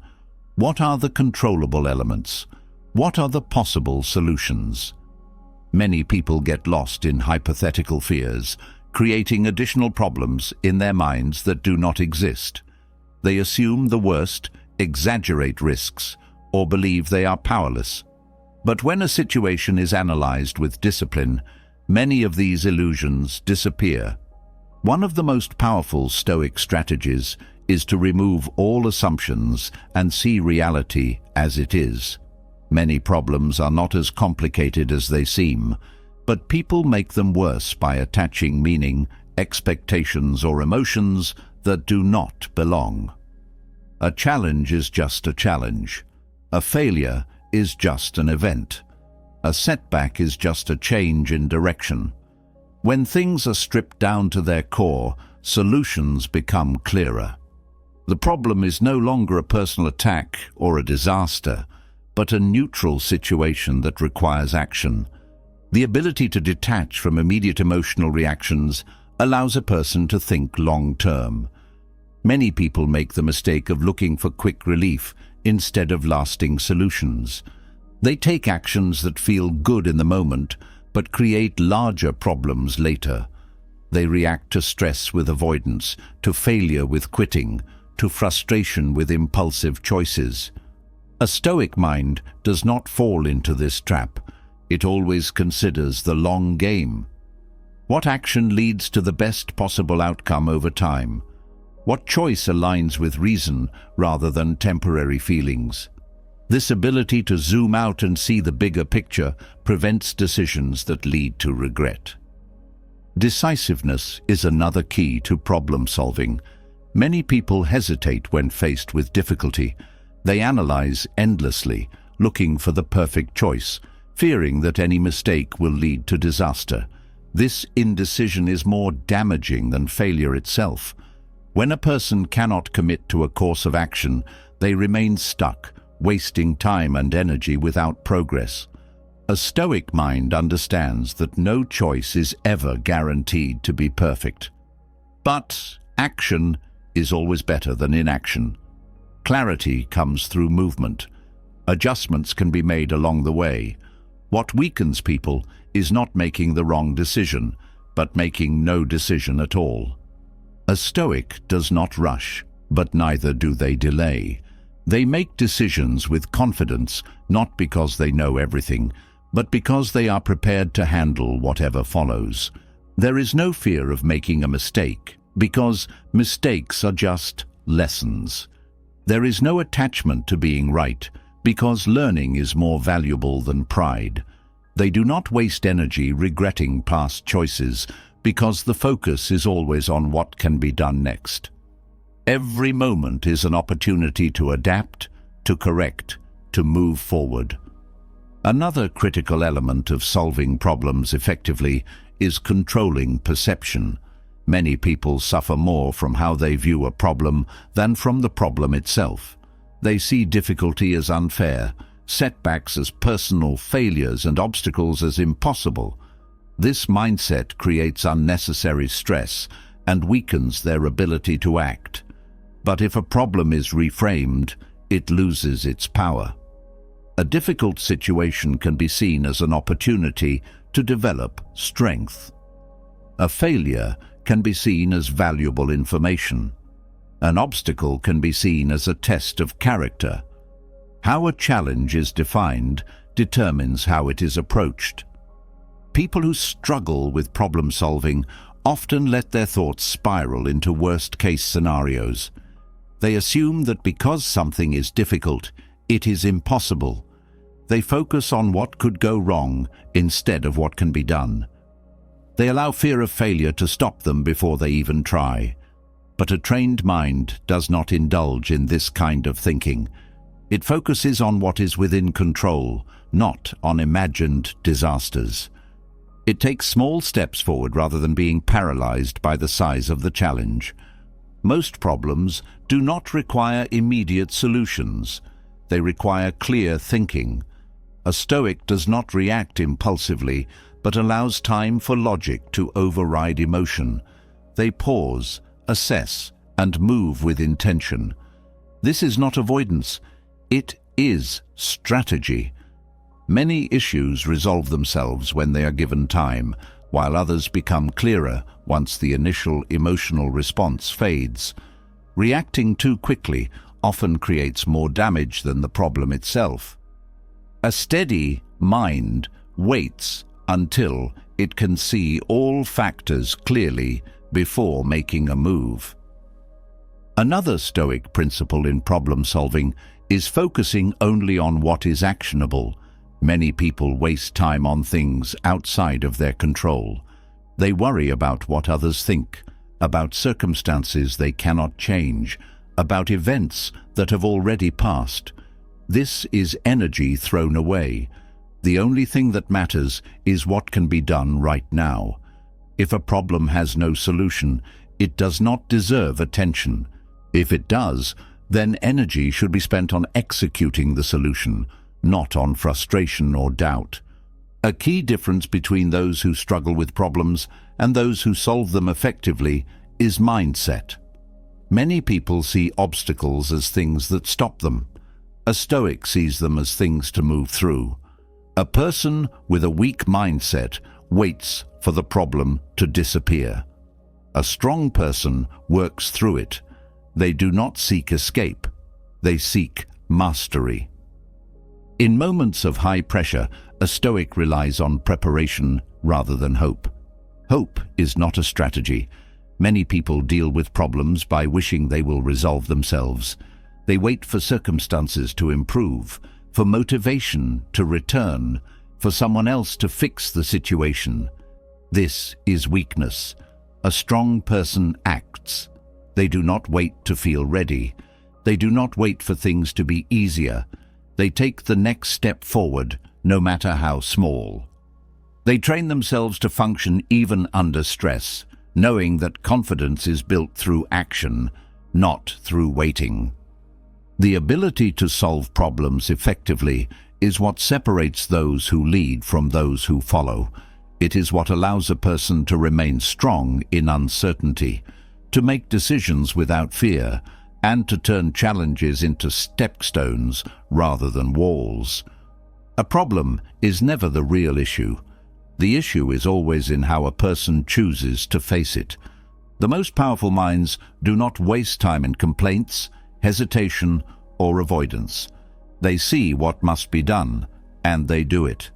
They train themselves to remain clear-headed in chaos, to move forward even when conditions are not ideal, and to rely on logic rather than emotion when making choices. This is the path of the Stoic. It is not about knowing all the answers, but about being unshaken by the questions. It is not about avoiding difficulty, but about using it as a sharpening stone. It is not about waiting for the perfect moment, but about acting decisively in every moment. Through this practice, problem solving is no longer stressful. It becomes a skill, a way of thinking, a habit of breaking down challenges with precision and responding with discipline. Those who master this approach are not easily defeated. They move through life with a calm mind, a sharp strategy, and the ability to face any challenge with confidence. They do not react. They respond. They do not fear struggle. They embrace it as the ultimate test of their strength. A sharp mind and decisive action create the ability to navigate life with clarity, but without firm boundaries, even the strongest person can be drained, manipulated, or led away from their path. Many people struggle with boundaries because they believe saying no is selfish, that protecting their energy is rude, or that maintaining distance means they do not care. This mindset makes them vulnerable to those who take advantage of kindness, guilt, trip them into compliance, or impose their own expectations on them. Without boundaries, a person is not in control of their own life. They become stretched thin, constantly pulled in different directions, and left with no time or energy for themselves. Stoicism teaches that protecting one's mind, time, and emotions is not selfish. It is essential. A person cannot function at their highest level if they are constantly at the mercy of others. They cannot achieve focus if their attention is always being stolen. They cannot pursue their purpose if they are constantly appeasing people who do not respect their time. Boundaries are not barriers against relationships or responsibilities. They are the structure that allows a person to engage in life without being consumed by it. Most people feel guilty when they set boundaries because they have been conditioned to believe that their time belongs to others. They feel obligated to say yes when asked for favors. They feel pressured to explain themselves when they refuse. They believe they must justify their decisions to people who have no right to question them. This is a form of surrender. It gives control to external forces rather than maintaining inner authority. A Stoic doesn't allow this. They understand that their time and energy are finite. They do not waste either on obligations that serve no purpose. One of the first steps in setting unshakable boundaries is removing the need for external validation. Many people allow others to dictate how they should live because they seek approval. They want to be liked, accepted, or seen as kind.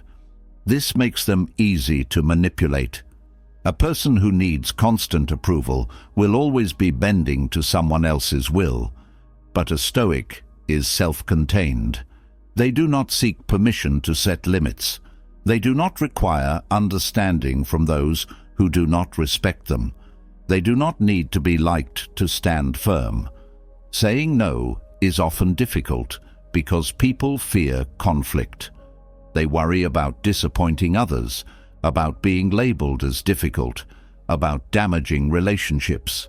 This fear traps them in cycles of obligation, where they continue saying yes to things they do not want to do, tolerating behaviors they should reject, and allowing their boundaries to be crossed without resistance. A Stoic mind does not engage in this kind of self-betrayal. They understand that conflict is sometimes necessary. They do not seek it, but they do not avoid it when it arises. They know that saying no to others is saying yes to their own peace. The way a person sets boundaries also determines whether they are respected. Many people set boundaries weakly, hesitantly, or with apologies. They say no in a way that invites negotiation. They explain themselves too much, giving the other person room to argue. They allow guilt to creep into their voice, making it clear that they feel bad for enforcing their limits. This weakens their stance. A Stoic does not ask for permission to set a boundary.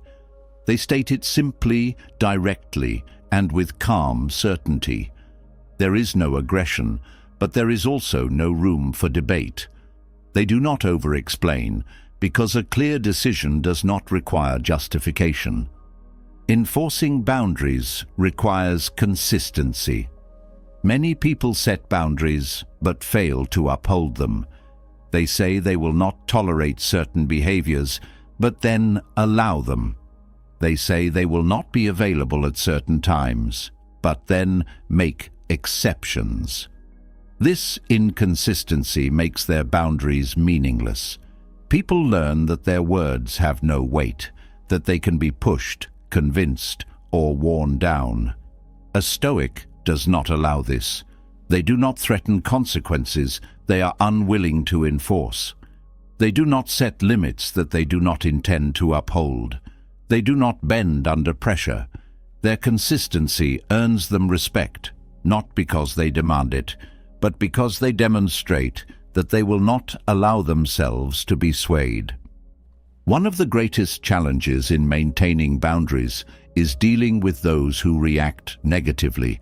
Some people will be offended when limits are set. They will test boundaries, challenge them, or attempt to make the person feel guilty for having them. This is where emotional control becomes essential. A Stoic does not react emotionally to manipulation, guilt-tripping, or pushback.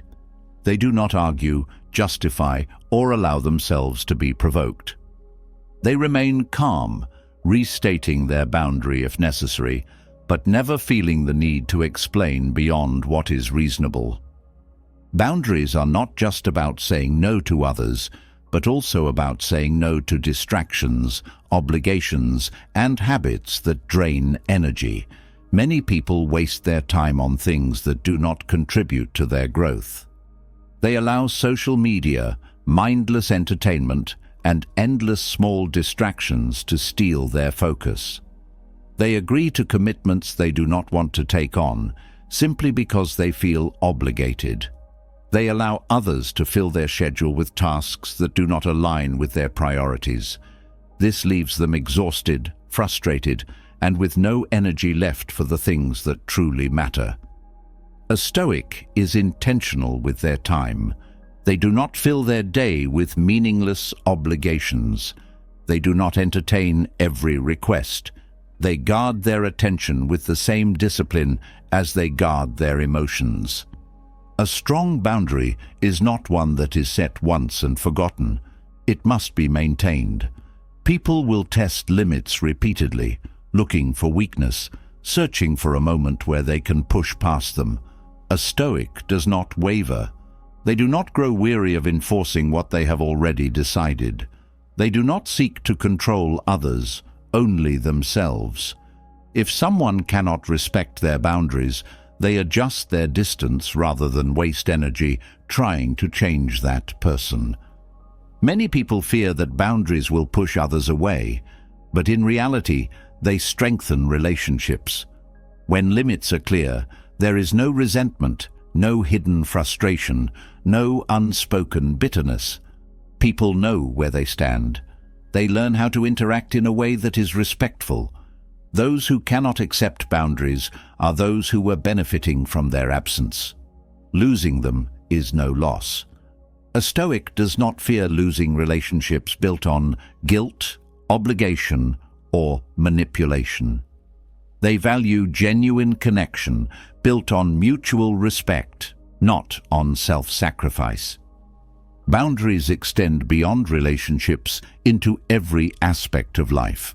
They determine what a person allows into their mind, how they structure their time, what behaviors they tolerate, and how they protect their emotional well-being. A person without boundaries is like a house with no walls. Anyone and anything can enter. A person with strong boundaries moves through life with clarity and strength, unshaken by external pressure, untouched by guilt, and unwilling to allow anything that does not serve their purpose to take up space in their life. The ability to say no without guilt or fear is not just a skill, but a necessity. It is what separates those who are in control of their lives from those who are constantly being controlled by the demands of others. A person who masters this does not live in resentment, exhaustion, or frustration. They live freely, choosing where their energy goes, deciding who has access to their time, and protecting their peace without hesitation. The strongest people are not those who say yes to everything, but those who know when to say no. They do not waste time trying to please everyone. They do not let guilt dictate their choices. They do not allow themselves to be controlled by the expectations of others.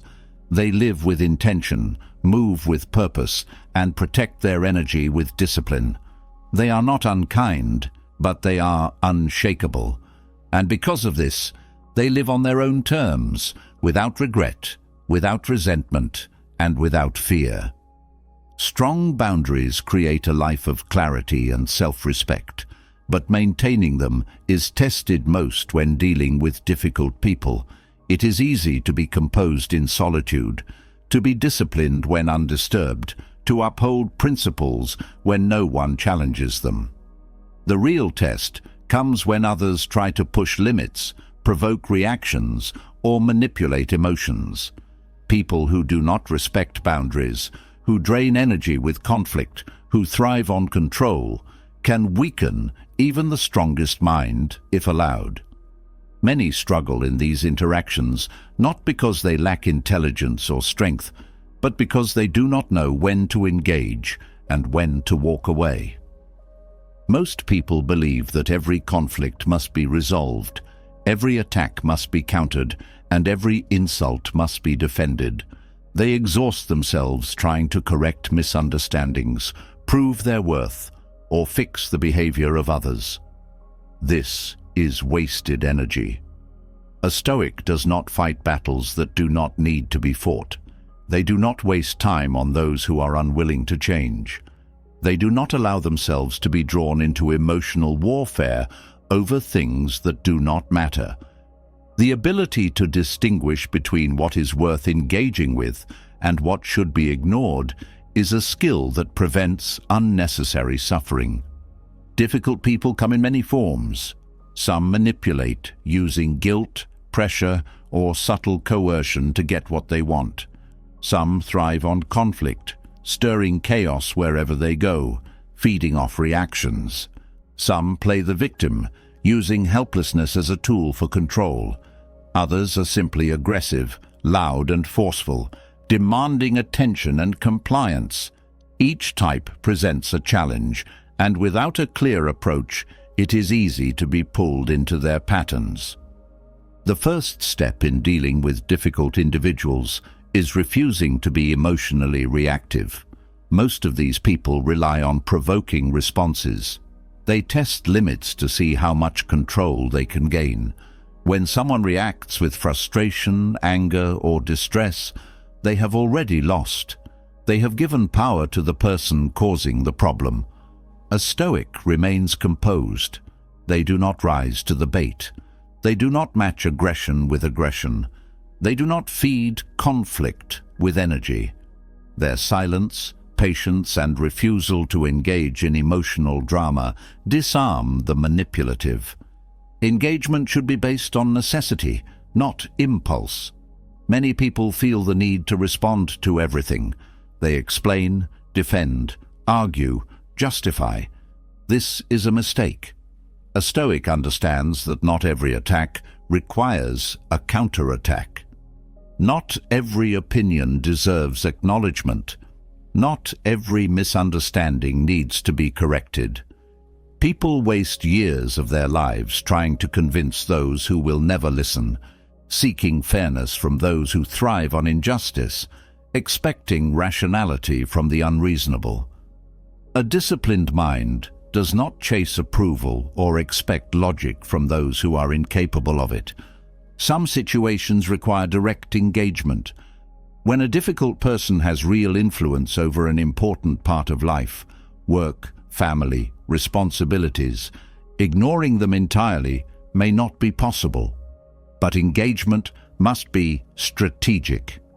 Many waste time arguing in ways that serve no purpose. They allow emotions to dictate responses. They defend points that do not need defending. They argue to be right rather than to resolve. A Stoic never fights to feed the ego. If conflict is necessary, it is approached with precision, not emotion. The goal is not to prove superiority, but to achieve the best possible outcome with the least wasted effort. Many people fall into the trap of trying to change difficult individuals. They believe that if they explain well enough, if they show enough patience, if they give enough chances, the other person will finally understand. This rarely works. Most difficult people do not act the way they do because they lack awareness. They act this way because it serves them. Trying to fix them is pointless. A Stoic accepts people as they are and adjusts their own behavior accordingly. If someone is dishonest, they do not expect honesty. If someone is manipulative, they do not engage in ways that allow manipulation. If someone is disrespectful, they do not waste energy demanding respect. They control only what they can, their own reactions, their own limits, their own choices. Ignoring is often the most powerful response. Many difficult individuals seek attention. They escalate conflict to draw energy from others. They push buttons to gain control. When ignored, they lose power. But ignoring must be done with true detachment. Many say they are ignoring someone while still being emotionally affected. They remain angry, resentful, or internally disturbed. This is not real indifference. A Stoic does not simply avoid reacting outwardly. They remove the person's influence entirely from their mind. If someone's words or actions still cause an emotional response, then they still hold power. True mastery is being unbothered, not just silent. Detachment does not mean allowing disrespect. Many struggle with setting boundaries because they confuse calmness with passivity. They tolerate mistreatment under the belief that staying composed means accepting all behavior. But indifference does not mean submission.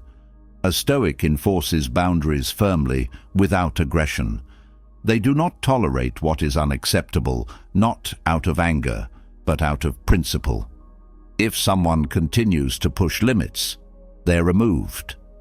Not with drama, not with emotional confrontation, but with quiet finality. One of the strongest tools against difficult people is clarity. Many conflicts arise not because of the difficult person themselves, but because of the lack of clear expectations. People assume others will act with fairness, kindness, or logic, and when they do not, they are caught off guard. A Stoic assumes nothing. They observe behavior as it is. They accept reality rather than what they wish it to be. They set expectations based on actions, not words. If someone has shown they cannot be trusted, they are not trusted. If someone has proven to be unreliable, they are not relied upon. There is no disappointment because there were no false assumptions. Another mistake people make when dealing with difficult individuals is responding with justification. They feel the need to explain themselves, to prove their perspective, to get the other person to understand. This is wasted effort. Many difficult people do not care about understanding. They care about control. A Stoic does not explain unnecessarily. Their decisions stand on their own. They do not beg for agreement. They do not seek approval. Their actions are based on principle, not on the opinions of those who thrive on conflict. When dealing with those who manipulate, the key is never to give them what they want. Manipulative people rely on emotional reactions. They use guilt, pressure, or flattery to control others. A Stoic does not play this game. They do not feel guilty for protecting their time. They do not feel pressured to comply. They do not allow words to sway them. They respond only to what aligns with their principles, unaffected by attempts to alter their decisions. Difficult people also test limits repeatedly. They do not respect one clear refusal. They push, persist, and attempt to wear others down. Many people give in simply because they are exhausted. A Stoic does not. They remain firm, no matter how many times the boundary is challenged. They do not grow impatient. They do not feel the need to argue. They do not let persistence break their stance.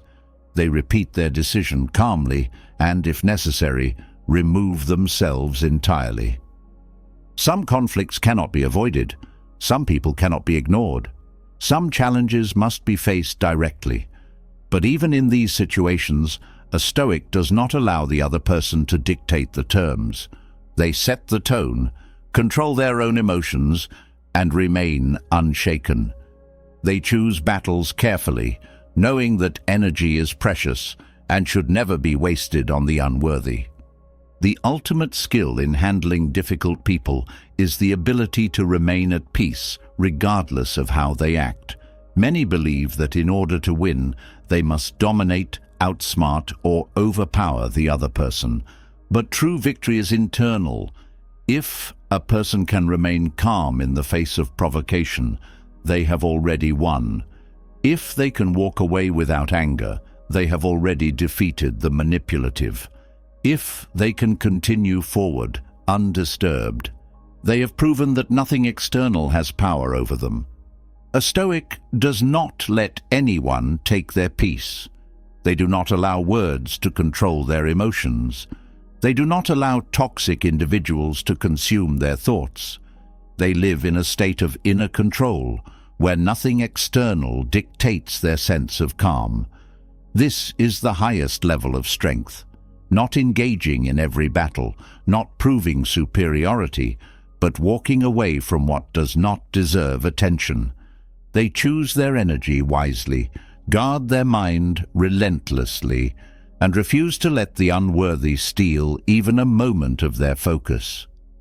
Handling difficult people with clarity and composure is not just about protecting peace, it is the foundation of strong leadership. A leader is not someone who controls others through fear, nor someone who bends to every demand for approval. True leadership is built on self-mastery, the ability to remain unshaken under pressure, and the discipline to guide without seeking validation. Many believe that respect comes from titles, authority, or loud commands. But real influence is never taken by force. It is earned through consistency, integrity, and the quiet power of example. Most people seek leadership for the wrong reasons. They want recognition, admiration, or control. They desire to be seen as important, to have their opinions validated, and to be followed without question. This approach is weak because it depends on external approval. A person who needs validation is not a leader. They are a captive of other people's opinions. They will alter their behavior to please, compromise their values to be liked, and fear criticism because their self-worth is tied to acceptance. A Stoic leader does not fall into this trap. They do not lead to be admired. They do not seek titles to feel important. Their strength is internal, built on unshakable principles, not on the shifting opinions of others. The first foundation of Stoic leadership is self-governance. No person can lead others if they cannot lead themselves. Many demand discipline from others while lacking it themselves. They give orders they would not follow. They set standards they do not meet. This kind of leadership collapses under scrutiny. People do not respect words. They respect action. A Stoic leads by embodying the principles they speak of. They do not demand excellence from others while making excuses for themselves. They hold themselves to the highest standard, not for recognition, but because self-mastery is the core of strength. A true leader does not react emotionally. Many people in positions of authority crumble under pressure because they lack control over their own minds. They respond to setbacks with frustration, to criticism with defensiveness, and to opposition with insecurity. This makes them easy to manipulate. A Stoic remains steady. They do not let external events dictate their emotions. They do not let negativity throw them off course. They move with clarity, making decisions based on reason rather than impulse. Their stability creates trust. Those around them see that they do not panic in crisis, that they do not let ego interfere with choices, and that they do not seek revenge when challenged. This presence of mind is what makes people follow them, not out of fear, but out of deep respect. Criticism is a test that many fail. Most people react to it emotionally, either becoming defensive or seeking to please those who judge them. This weakness makes them easy to manipulate. A person who fears criticism will hesitate to act. They will avoid making difficult decisions, fearing disapproval. They will seek popularity instead of effectiveness. A Stoic does not seek to silence critics, nor do they allow criticism to shake them. They listen, they assess whether the feedback is useful, and they either apply it or discard it without emotional weight.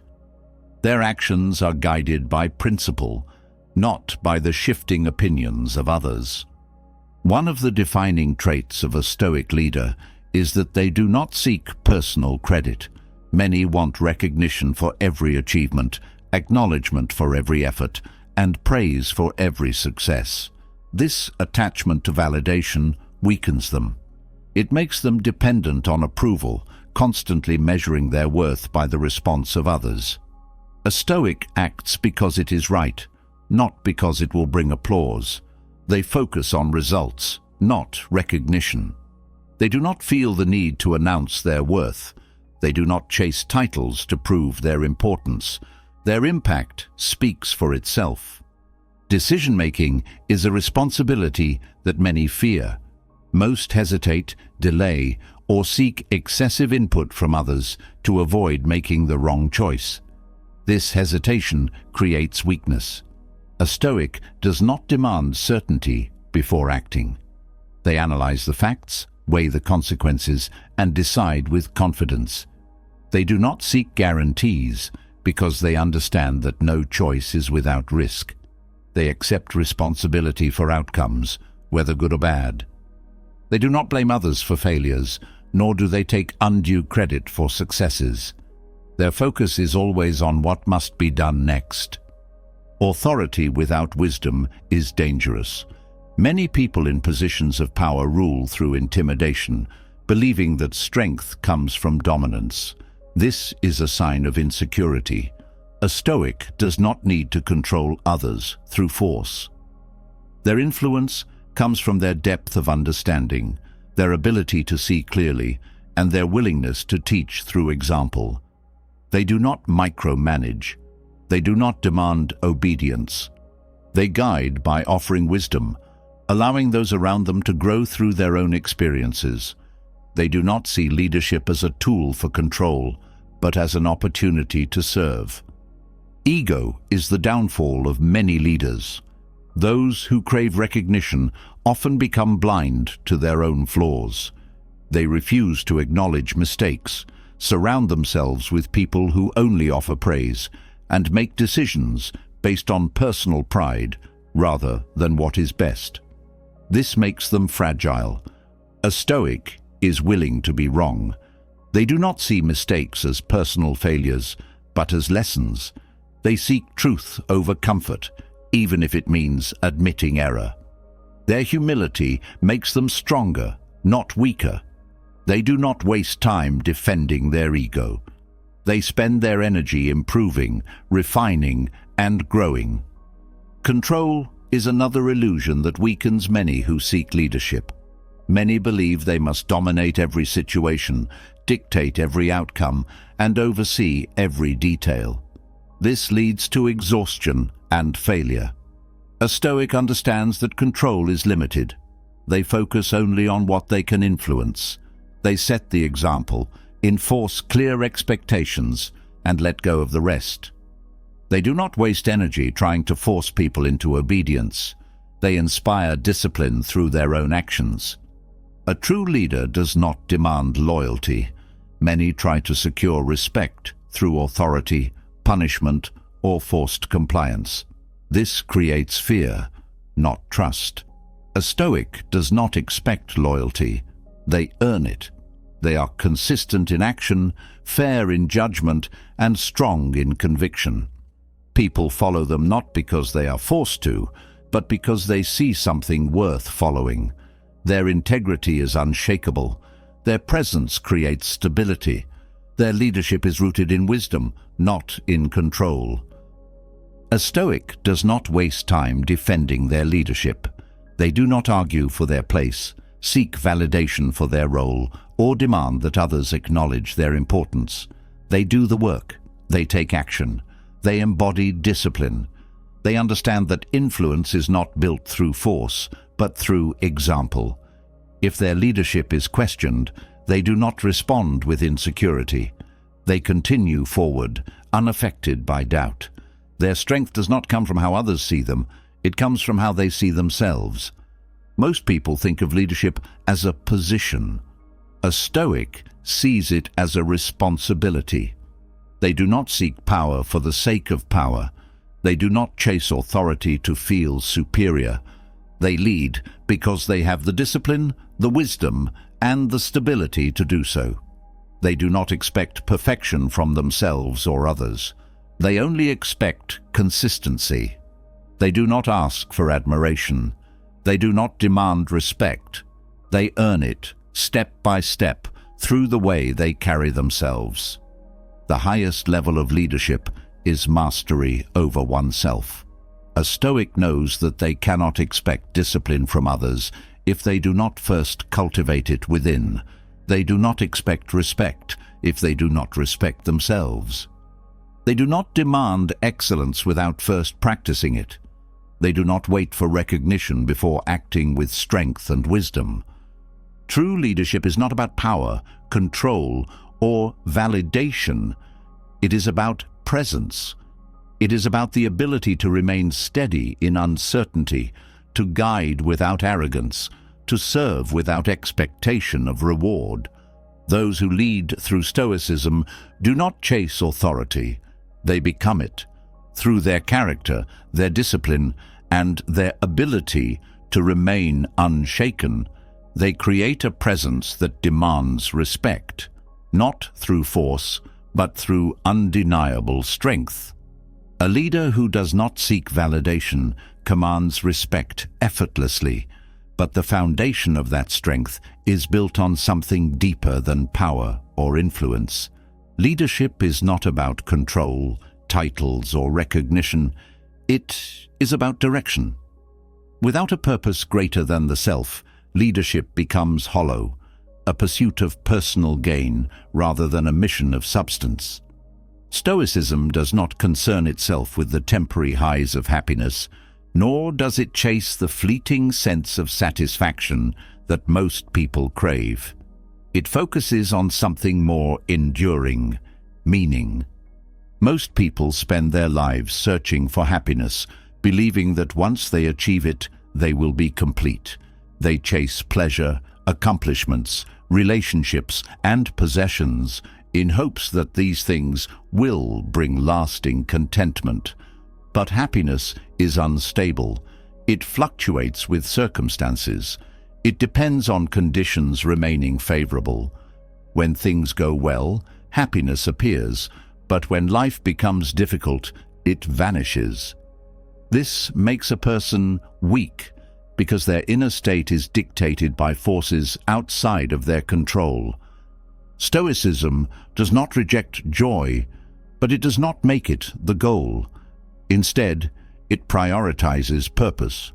A life built on meaning does not waver in the face of hardship. It is not shaken by failure, nor does it collapse under difficulty.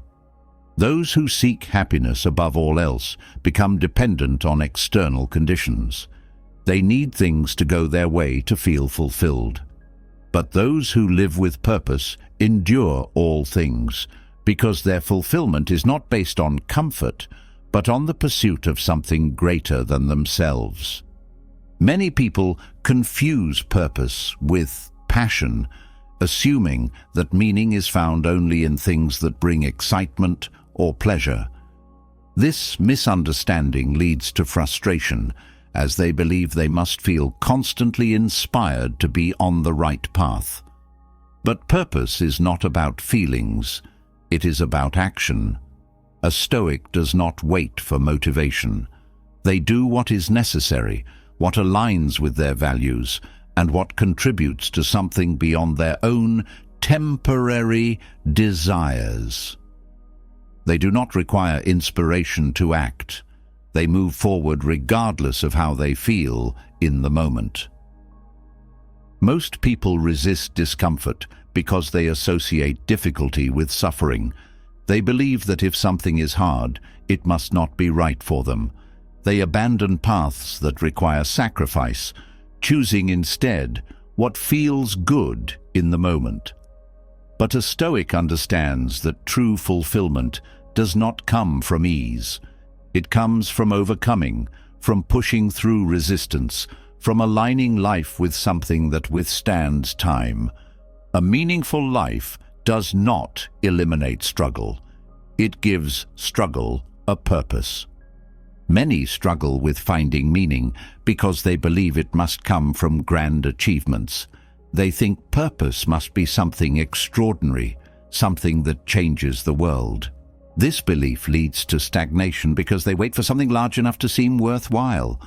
But meaning is not found in a single moment of greatness. It is built daily, through discipline, through consistent action, through the small but intentional choices that shape a life of integrity. A Stoic does not wait for a grand purpose to reveal itself. They create it through living by principle, through dedicating themselves fully to whatever is in their control. One of the most damaging illusions is the belief that meaning must be accompanied by constant happiness. Many abandon paths that are difficult because they assume struggle means they are on the wrong track. They compare their journey to others who appear to be happy and assume they must be missing something. But fulfillment is not always pleasant. A meaningful life is often demanding, requiring sacrifice, perseverance, and resilience. Those who chase happiness seek comfort. Those who seek meaning embrace whatever is necessary to build something that lasts. People often believe that success will bring meaning, that once they reach a certain level of wealth, recognition, or achievement, they will feel complete. But external success does not fill internal emptiness. Many who reach the peak of accomplishment still feel lost because they built their lives around goals that did not matter beyond the surface. A Stoic does not measure life by external rewards. They do not seek meaning in applause or validation. Their fulfillment comes from the process itself, from knowing that every action is aligned with their values, whether it is recognized or not. One of the greatest sources of meaning is contribution. Many people live only for themselves, seeking personal gain without considering how their actions affect others. This kind of life often leads to dissatisfaction because it lacks depth. A Stoic understands that meaning comes from giving, from serving something beyond personal desires. This does not mean abandoning self-interest, but aligning it with something greater, whether through teaching, guiding, creating, or strengthening those around them. Suffering without meaning is unbearable, but suffering for a purpose becomes fuel. Many people avoid difficulty because they do not see the value in it. They want ease, assuming that struggle is to be escaped rather than endured. But when difficulty is tied to something meaningful, it becomes a tool for growth. A Stoic does not resent hardship. They see it as a sharpening stone, something that refines their character, strengthens their mind, and proves their resilience. Meaning also comes from mastering the self. Most people seek fulfillment in external things, assuming that if they just had more success, more possessions, more admiration, they would feel complete. But true purpose is internal. It is built on discipline, on self-respect, on the ability to navigate life with clarity and strength. A Stoic does not depend on circumstances to bring meaning. They cultivate it from within, shaping their own path rather than waiting for it to be given. A meaningful life is not free from struggle, but it is free from regret. Those who chase happiness often find themselves empty, realizing too late that pleasure fades, that comfort is temporary, and that they never built anything lasting. But those who pursue purpose find fulfillment even in hardship. They look back on their life knowing they lived with integrity, that they did not waste their time on things that did not matter, that they stood firm in their values even when it was difficult. Most people live reactively, letting life dictate their direction rather than choosing it with intention. They move from one thing to another, hoping that at some point they will feel complete. But a Stoic chooses their path deliberately. They do not chase fleeting feelings. They decide what matters and dedicate themselves fully to it. They do not live for distraction, for approval, or for temporary satisfaction. They live for something enduring, something that gives every action weight and every struggle meaning. Happiness is uncertain. It comes and goes. A person who depends on it will always be at the mercy of external conditions. But meaning is stable. It withstands failure, rejection, and hardship. It doesn't disappear when life becomes difficult. It provides strength, direction, and resilience in every situation. Those who seek it do not break under pressure. They do not abandon their principles for comfort. They do not waste time chasing things that do not last. They move through life with quiet confidence, knowing that every step they take is toward something that truly matters. A life built on purpose does not waste itself on trivial pursuits.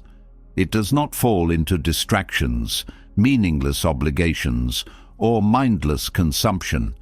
It treats every moment as something that cannot be recovered, something more valuable than any material possession.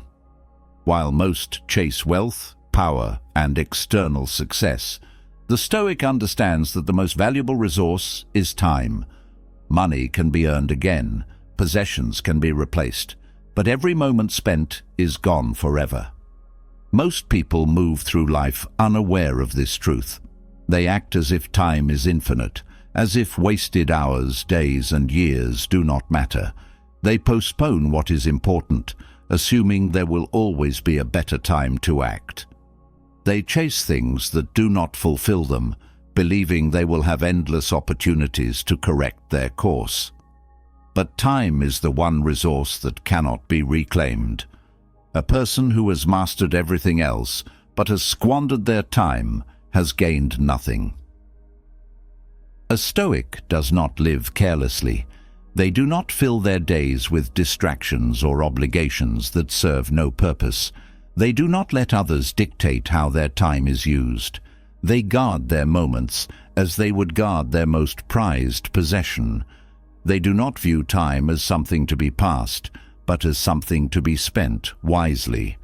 Every action, every commitment, every choice is measured against a single question: does this matter? If it does not, it is removed. Many people waste time without realizing it. They assume they are busy, that their days are full, but most of their actions are empty.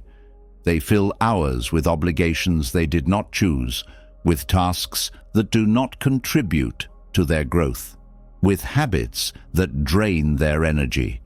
They allow their time to be stolen by mindless entertainment, endless distractions, and the expectations of others. A Stoic does not allow this. They do not confuse movement with progress. They do not mistake being busy for being productive. They focus only on what is essential. One of the greatest illusions is believing that there will always be more time. Many delay what matters, thinking they will pursue their dreams later, spend time with loved ones later, focus on self-improvement later. But later is uncertain. Many who planned for the future never reach it. Many who assumed they had time left it wasted, believing they could always start tomorrow. A Stoic does not live under this illusion. They act now. They do not postpone what is meaningful. They do not wait for the perfect moment. They understand that the only moment that is guaranteed is the one they are in. Most people do not take control of their time because they do not realize how much of it is being taken from them. They say yes to things they do not want to do. They engage in conversations that do not add value. They entertain distractions that leave them feeling empty. They allow others to dictate their schedule, assuming that obligations must always come before personal priorities. A Stoic is ruthless with their time. They set boundaries. They do not allow guilt, pressure, or expectation to dictate how they live. They decide where their energy goes. Living fully doesn't mean filling every moment with activity. Many people believe that to make the most of life, they must be constantly busy, constantly achieving. But endless motion is not the same as purposeful action. A Stoic does not chase an overloaded schedule. They prioritize depth over quantity. They engage fully in what they do, giving their complete attention to each task, conversation, and experience. They do not rush from one thing to another, always distracted, never present. They focus completely, whether they are working, resting, or reflecting. A life that is well spent is not one that is packed with endless obligations, but one where every moment is chosen deliberately. Many waste years on things that do not matter, only to realize too late that they spent their life on what they did not truly care about. A Stoic does not allow this regret. They choose intentionally. They do not let external expectations dictate their direction. They move with purpose, never letting distractions pull them away from what is most important. One of the greatest ways time is wasted is through worry. Many spend their days consumed by stress over things outside of their control. They replay past mistakes, obsess over future uncertainties, and let their thoughts spiral into anxieties that serve no purpose. They let fear steal their present. A Stoic does not waste time on what cannot be changed. They do not dwell on the past, nor do they let future concerns rob them of the now. They deal with problems as they arise, not in endless mental rehearsals. Their mind is clear, focused only on what can be acted upon. Many people live as if they will never die. They avoid thinking about their mortality, assuming they have unlimited time. This leads to complacency, to a life filled with procrastination and wasted moments. But a Stoic keeps death in mind, not as a source of fear, but as a reminder to live fully. They do not take time for granted. They do not assume there will always be another chance. This awareness sharpens their decisions. It makes them appreciate each moment, knowing that nothing is guaranteed. Another way people waste time is by living in distraction. They fill their days with noise, constantly consuming information, entertainment, and opinions that add nothing to their growth. They scroll endlessly, filling their minds with content that does not challenge or develop them. They seek escape rather than engagement. A Stoic does not allow their attention to be scattered. They do not consume mindlessly. They choose what they allow into their mind, ensuring that it strengthens rather than weakens them. Productivity is often mistaken for efficiency, but doing many things quickly does not mean a life is well spent. Many rush through tasks, seeking to get as much done as possible, believing this is making the most of their time. But speed is not the goal. Purpose is. A Stoic focuses on what matters most, removing what does not. They are not concerned with how much they accomplish, but with whether what they are doing aligns with their principles. Many believe that wealth, status, or achievements define success, but none of these things have real value if time is wasted in pursuit of them. A person can have everything and still feel empty if their time was not spent wisely. A Stoic measures wealth not by money, but by how much of their life is truly their own. They do not trade their time for things that do not matter. They do not spend their life in service to temporary rewards. They live in a way that ensures they will not look back with regret. The ultimate test of how well time is spent is whether a person can be at peace with their choices. Many live in conflict, feeling as if they are constantly running but never arriving. They feel drained, yet unfulfilled. This is because their time is not their own. They are spending it on things that do not align with their deepest values. A Stoic does not allow this. They do not wake up one day and wonder where the years went. They live with awareness. They make every moment count, not by filling it with endless activity, but by ensuring it is directed toward what truly matters. A person who masters their time masters their life. They do not waste it in regret, in meaningless distractions, in obligations that drain them. They are present, intentional, and focused on what has true value. They do not live for later. They live fully now, knowing that time, once lost, can never be regained. Mastering time creates a life of clarity, but without discipline, even the best intentions collapse under distraction, hesitation, and inconsistency. Many believe discipline is about force, about constantly pushing through resistance, about fighting against temptation with sheer willpower. This approach is exhausting and, for most, unsustainable. They rely on bursts of motivation, expecting themselves to wake up each day with renewed energy, yet find themselves slipping, falling back into old habits, frustrated that they cannot stay consistent. This struggle is unnecessary. Stoicism reveals a different path, one where discipline is not a battle, but a way of being. Most people approach discipline as if it was something external, something they must impose on themselves daily, something they must struggle to maintain. This mindset makes it seem like an endless fight, one where failure is inevitable. But true discipline is not forced, it is integrated. A Stoic does not rely on temporary motivation, nor do they treat discipline as something that requires constant effort. They cultivate a system where discipline happens naturally, where self-control is not a choice they must struggle to make, but simply how they operate.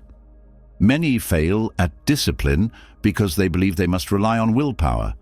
They assume that if they just try harder, if they push themselves more, they will succeed. But willpower is unreliable. It fades under stress, under fatigue, under the weight of daily pressures. A person who depends on willpower alone will always struggle. They will have good days and bad days, disciplined moments and weak moments, never achieving consistency. A Stoic understands that the key is not to force discipline, but to make it effortless by removing the need for constant decision-making. One of the most effective ways to make discipline effortless is to remove friction. Many people fail not because they lack discipline, but because they make things harder for themselves. They surround themselves with distractions, temptations, and obstacles, then blame themselves for not resisting them. A Stoic removes unnecessary resistance. They do not rely on willpower to avoid temptation. They eliminate the temptation entirely. They do not waste energy deciding whether to act. They create habits so that action happens without thought. Another mistake people make is setting vague goals. They want to be more productive, more focused, more consistent, but they do not define what that actually means. Without clarity, discipline is difficult because there is no concrete direction. A Stoic does not operate on vague intentions. They set clear, specific targets. They know exactly what needs to be done, when it needs to be done, and how it will be done. This eliminates hesitation, reducing the mental effort required to stay on track. Many struggle with discipline because they make the process painful. They force themselves into extreme restrictions, into routines that feel like punishment, into schedules that drain them. This makes consistency impossible. A Stoic understands that discipline must be sustainable.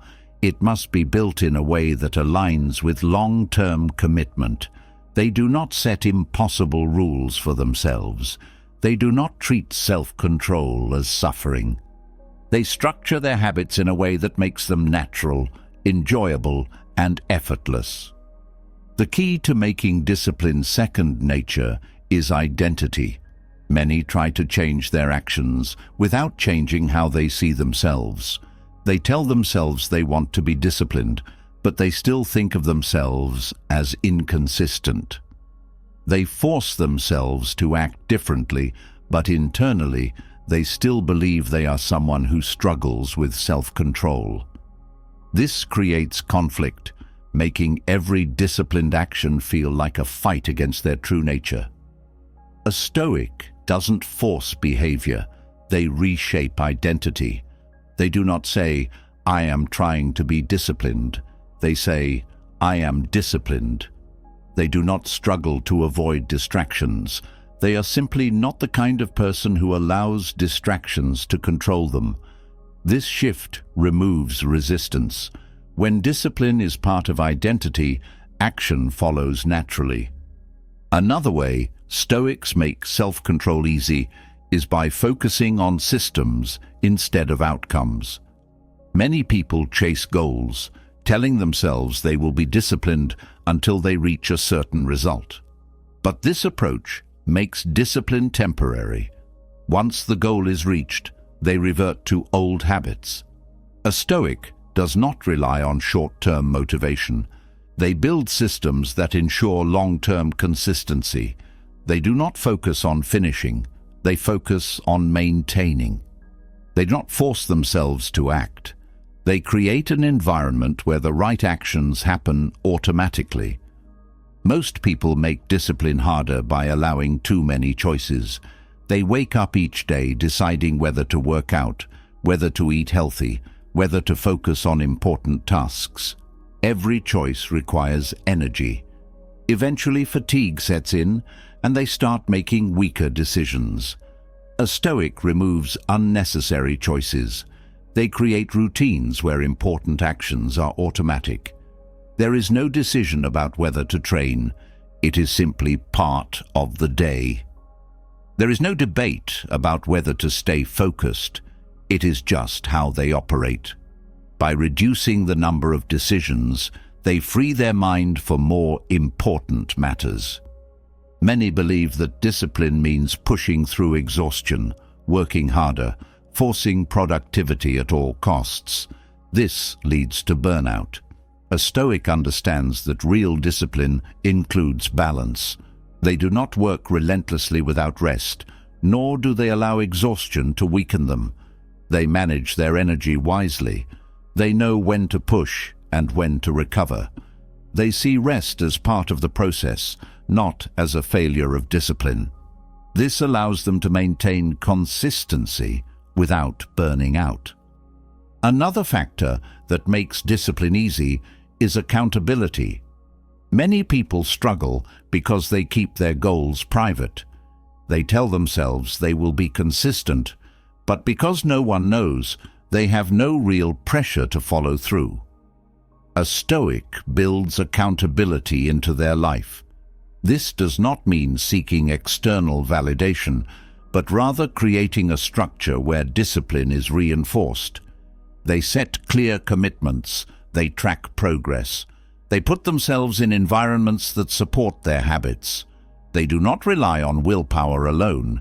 They use external systems to strengthen internal consistency. Many assume that discipline is about denying pleasure, about living a restricted, rigid life. This misunderstanding makes them resist self-control, fearing that it will take away joy. But a Stoic understands that true freedom comes from discipline. Without self-control, people are slaves to their impulses, controlled by distractions, led by emotions. They chase temporary pleasure, but never find lasting fulfillment. A disciplined person does not live in restriction, they live in mastery. They choose their actions instead of being controlled by urges. They are free because they are in control. One of the final elements that make discipline effortless is perspective. Many people see discipline as a struggle, as something difficult, as something they must constantly fight for. This mindset creates resistance.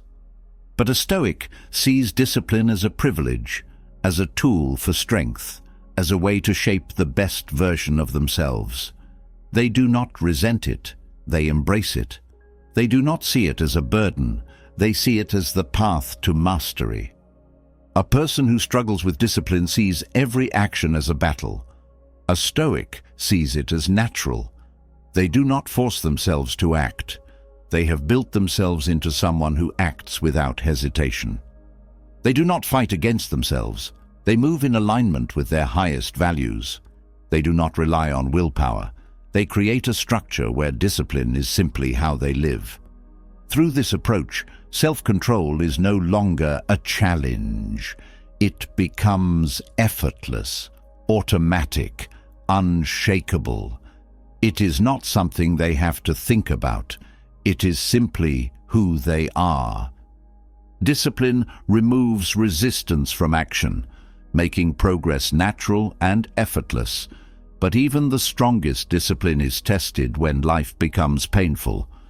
No matter how structured a person is, they will face failure, setbacks, and suffering. Pain is inevitable. It arrives without warning, disrupts stability, and forces change. Most people try to avoid it, resist it, or see it as an obstacle. This is why they struggle. They view suffering as something to escape rather than something to use. A Stoic does not waste pain. They turn it into power. Many people let pain define them. They hold on to it, allowing past wounds to dictate their future choices. They see themselves as victims, believing that hardship has taken something from them. This mindset keeps them trapped, unable to move forward. A Stoic refuses to be broken by suffering. They see pain as raw material, something that can be transformed into strength. They do not ask why they are suffering. They ask how they can use it. Every difficulty becomes a lesson, every setback a chance to grow, every failure an opportunity to refine themselves. One of the greatest mistakes people make is believing that suffering is meaningless. When hardship arrives, they see it as unfair, as something that should not be happening to them. This resistance makes pain heavier, harder to bear. A Stoic accepts suffering as part of life. They do not waste energy wishing it away. They do not ask to be spared from hardship. They ask to be made strong enough to endure it. They do not collapse under pain. They absorb it, process it, and transform it into something valuable. Most people assume the pain weakens sans but weakness comes from avoiding pain, from refusing to face it, from running from discomfort. Strength is built in the moments when everything feels unbearable, yet a person chooses to continue. A Stoic does not expect an easy path. They welcome struggle because they know it refines them. They do not view difficulty as a sign that something is wrong. They see it as a necessary test. They understand that the best version of themselves is forged in hardship. Failure is often mistaken for defeat. Many people let setbacks define them. They internalize their mistakes, believing that because they failed once, they will fail forever. This belief makes them afraid to try again. A Stoic does not see failure as an identity. They do not let a single moment of defeat determine the rest of their life. They analyze what went wrong, extract the lesson, and move forward stronger. They do not dwell on mistakes. They correct them. They do not allow shame to hold them back. They use every failure as fuel to improve. Most people allow suffering to isolate them. When they are hurt, they retreat inward, cutting themselves off from growth, avoiding challenges, staying in comfort to protect themselves from further pain. But isolation does not heal wounds. It only prolongs suffering. A Stoic does not hide from life when they are hurting. They engage with it fully. They use their pain to deepen their understanding of themselves and the world. They do not see suffering as something that makes them weaker. They see it as an experience that grants them wisdom. Resentment is one of the most destructive responses to pain. Many people waste years holding on to anger, bitterness, and regret. They replay past events, reliving their suffering, feeding it instead of releasing it. This keeps them trapped in the past. A Stoic does not carry resentment. They do not allow pain to define their present. They process it, learn from it, and let it go. They do not waste energy wishing things had been different. They accept what happened and use it as a foundation for growth. One of the hardest truths to accept is that pain is a necessary part of growth. People want strength without struggle, wisdom without hardship, resilience without suffering. But these things cannot exist without pain. A Stoic does not seek an easy life. They seek a meaningful one. They do not ask for suffering to be removed. They ask for the ability to endure it with dignity. They do not expect life to be fair. They expect themselves to be strong enough to face whatever comes. Most people resist pain because they believe it has no purpose. They see suffering as something to endure rather than something to use. But pain is a teacher. It reveals weaknesses, exposes illusions, and forces growth. A Stoic does not resent suffering. They study it. They extract every lesson it has to offer. They use pain to sharpen their mind, to strengthen their will, to deepen their perspective. They do not allow hardship to make them bitter. They allow it to make them better. Pain often exposes truth. Many people live in denial, avoiding difficult realities, lying to themselves to stay comfortable. But suffering strips away illusions. It forces clarity. It reveals what is weak, what is unsustainable, what must change. A Stoic does not resist these revelations. They embrace them. They use pain as a tool for self-awareness. They do not fear uncomfortable truths. They confront them with courage. They do not ignore what suffering is trying to teach them. They listen, they learn, they adapt. Suffering also creates resilience. Those who avoid pain remain fragile, unable to handle hardship, breaking under pressure. But those who face it directly become unshakable. They develop an inner strength that cannot be taken from them. A Stoic does not fear difficulty. They understand that every hardship survived makes them stronger. They do not see suffering as a setback. They see it as an opportunity to develop endurance, patience, and fortitude. Pain is inevitable, but suffering is optional. Many people extend their own suffering by resisting what has already happened, by clinging to what cannot be changed, by allowing pain to dominate their thoughts. A Stoic does not do this. They do not dwell on what is beyond their control. They do not let the past steal their present. They accept pain, process it, and move forward with clarity. One of the most powerful transformations is learning to use suffering as fuel. Most people allow pain to drain them, to make them fearful, to hold them back. But a Stoic converts pain into motivation. They take every wound, every failure, every moment of hardship, and channel it into action. They do not allow suffering to break them. They let it drive them forward. Many assume that overcoming pain means forgetting it, but forgetting is not healing. A Stoic does not erase the past. They integrate it. They do not pretend suffering did not happen. They use it to build wisdom, to develop perspective, to cultivate strength. They do not carry pain as a burden. They carry it as a lesson. Most people live their lives trying to avoid discomfort, but avoidance creates weakness. A person who has never faced hardship is easily broken. A Stoic does not seek out pain, but they do not run from it either. They face it fully, knowing that within every difficulty lies the potential for transformation. True power does not come from never suffering. It comes from refusing to be destroyed by suffering. Those who use pain instead of fearing it, who grow from hardship instead of retreating, who turn their wounds into wisdom instead of resentment, those are the ones who cannot be broken. They do not hope for an easy life.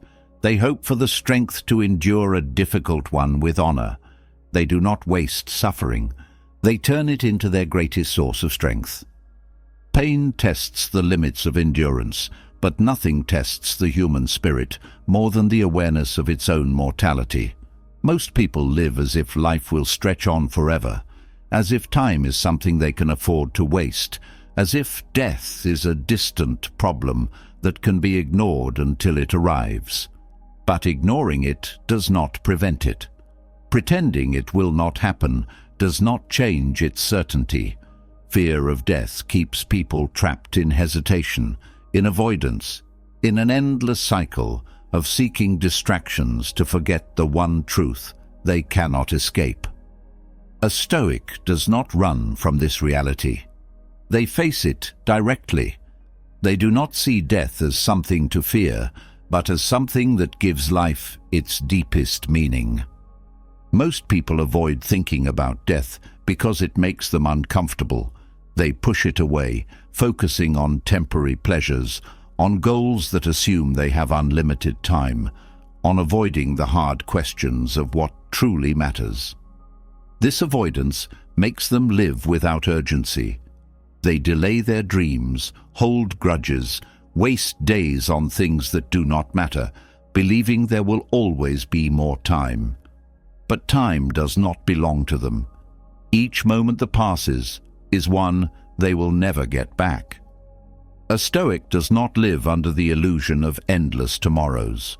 They live fully now, knowing that later is not promised. Fear of death weakens people. It makes them cling to safety, to comfort, to routines that keep them feeling secure. They avoid risks, not because they are unnecessary, but because they are afraid of losing what they cannot keep anyway. They seek permanence in a world where nothing is permanent. They try to hold on to youth, onto possessions, onto control, not realizing that all of it will eventually slip through their hands. A Stoic accepts the impermanence of life. They do not cling to what will inevitably be lost. They live without fear, because they do not demand that life be something it is not. Most people measure their lives in years, assuming that a long life is the same as a meaningful one. But time itself does not guarantee purpose. There are those who live decades without truly living, filling their days with repetition, with distractions, with unfulfilled ambitions left to decay. And there are those who, even in a short life, leave behind something lasting, something significant, something that echoes beyond their time. A Stoic does not measure life by its length, but by its depth. They do not seek to live as long as possible. They seek to live as fully as possible. Many people fear death because they regret how they have lived. They reach the end and realize they spent too much time on things that did not matter, that they wasted years on resentment, on avoidance, on chasing things that did not bring real fulfillment.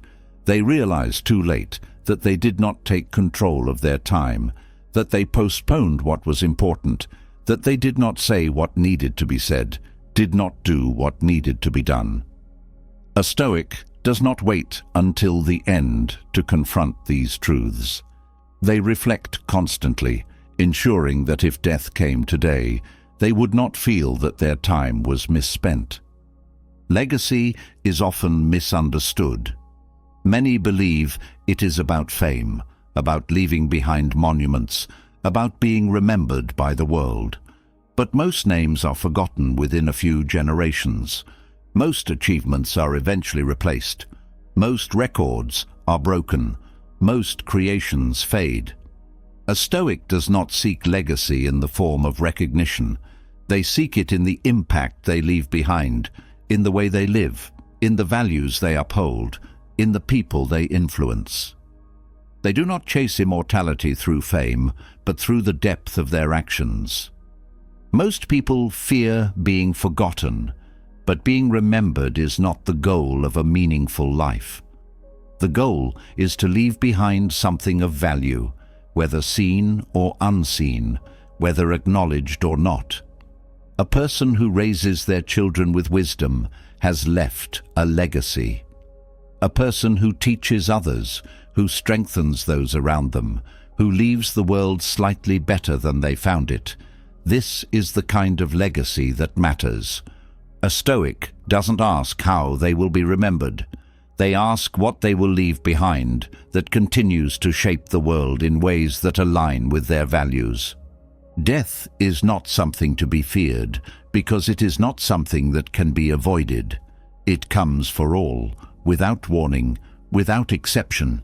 Fighting against this truth only creates suffering. Accepting it creates freedom. A Stoic does not fear the end because they do not see life as something that must be prolonged at all costs. They see it as something to be honored, something to be used well, something that is not defined by its length, but by its substance. Many people waste time fearing what happens after death, consumed by uncertainty, by questions that cannot be answered. This fear keeps them from focusing on the only thing they can control, their life. A Stoic does not waste energy on what cannot be known. They focus on what is within their power, on living with honor, on ensuring that when their time comes, they can meet it without regret, without unfinished business, without the weight of things left unsaid or undone. A person who fears death lives cautiously, hesitating to take risks, hesitating to step outside of what is comfortable, hesitating to fully experience life. But the irony is that this fear does not prevent death. It only prevents life. A Stoic does not let the inevitability of the end hold them back. They do not see risk as something to be avoided, but as something necessary for growth, for experience, for a life that is not wasted in fear. The presence of death makes life precious. If life were endless, nothing would matter. There would be no urgency, no need for purpose, no reason to act.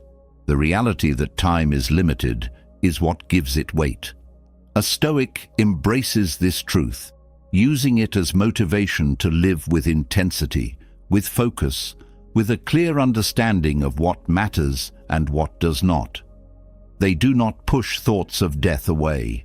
They keep them close as a reminder to never take a single moment for granted. Many people only begin to appreciate life when they are faced with the certainty of death. They wait until illness, until age, until loss forces them to wake up and see how much they have taken for granted. But by then, much has already been lost. A Stoic does not wait for tragedy to bring clarity. They cultivate awareness every day, ensuring that when the end comes, they have truly lived. The way a person meets death reveals everything about how they have lived. Those who have spent their lives chasing comfort, avoiding discomfort, and running from reality often meet death with terror. Those who have lived with purpose, who have confronted truth, who have shaped themselves into someone strong and complete, they meet death with peace. A Stoic does not fear the last moment because they have prepared for it in every moment before. A life well lived leaves nothing unfinished. It does not end with regret, with wishes for more time, with longing for second chances. It ends with the quiet confidence that everything necessary has been done, that there are no unresolved conflicts, that nothing important was left unspoken. A Stoic does not wait for the end to make peace with life. They live in such a way that when death arrives, they are already at peace. There is no escaping the end, but there is a choice in how to face it. Many will meet it in fear, wishing for more time, regretting what was lost, clinging desperately to what cannot be kept. But a Stoic meets it standing tall, knowing they lived fully, knowing they took nothing for granted, knowing they honored every moment. They do not fear being forgotten. They do not fear what comes after. They do not fear the loss of control. They have already mastered themselves, and so they meet the inevitable with strength, with dignity, with nothing left undone. Mastery over death creates mastery over life, but true strength does not announce itself. It does not demand recognition, nor does it seek approval. The most powerful transformations are silent, unfolding beneath the surface, away from attention, beyond the need for validation. Most people associate growth with visible change, with accomplishments, with something that can be measured and displayed.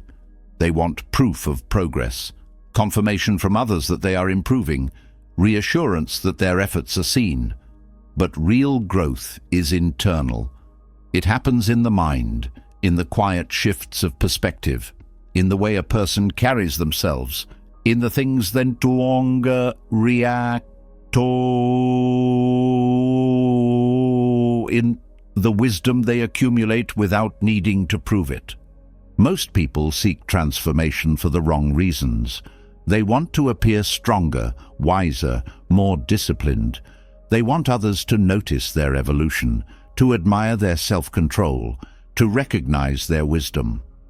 But this approach is fragile because it depends on external reinforcement. A person who needs their growth to be acknowledged is still attached to approval. They are still ruled by the opinions of others, still controlled by how they are perceived. A Stoic does not seek recognition for their progress. They grow because it is necessary, because it is the right path, because mastery over the self is its own reward. Real transformation is subtle. It doesn't require dramatic declarations. It isn't about appearing wise, but about being wise. It isn't about looking disciplined, but about living with discipline in every moment, even when no one is watching. A Stoic does not need applause to confirm their strength. They do not need an audience to validate their progress. They focus on the internal work, the refinement of thought, the sharpening of perception, the quiet mastery of their own mind. Most people change their behavior only when they know they are being observed. They speak carefully in public, but allow their thoughts to be chaotic in private. They practice patience when it benefits them, but give in to impulse when they believe no one will notice. They control their emotions in front of others, but let them run wild in solitude. This is not real growth. It is performance. A Stoic does not have two versions of themselves. They do not act differently based on who is watching. Their principles do not shift based on external conditions. They are the same in private as they are in public, because their transformation is real, not performative. Many people look for shortcuts to self-improvement. They want techniques that will make them appear more confident, strategies that will make them seem more unshakable, methods that will make them seem more in control. But Stoicism is not about looking the part. It is about internal refinement, about stripping away what is unnecessary, about cultivating a state of mind that does not waver.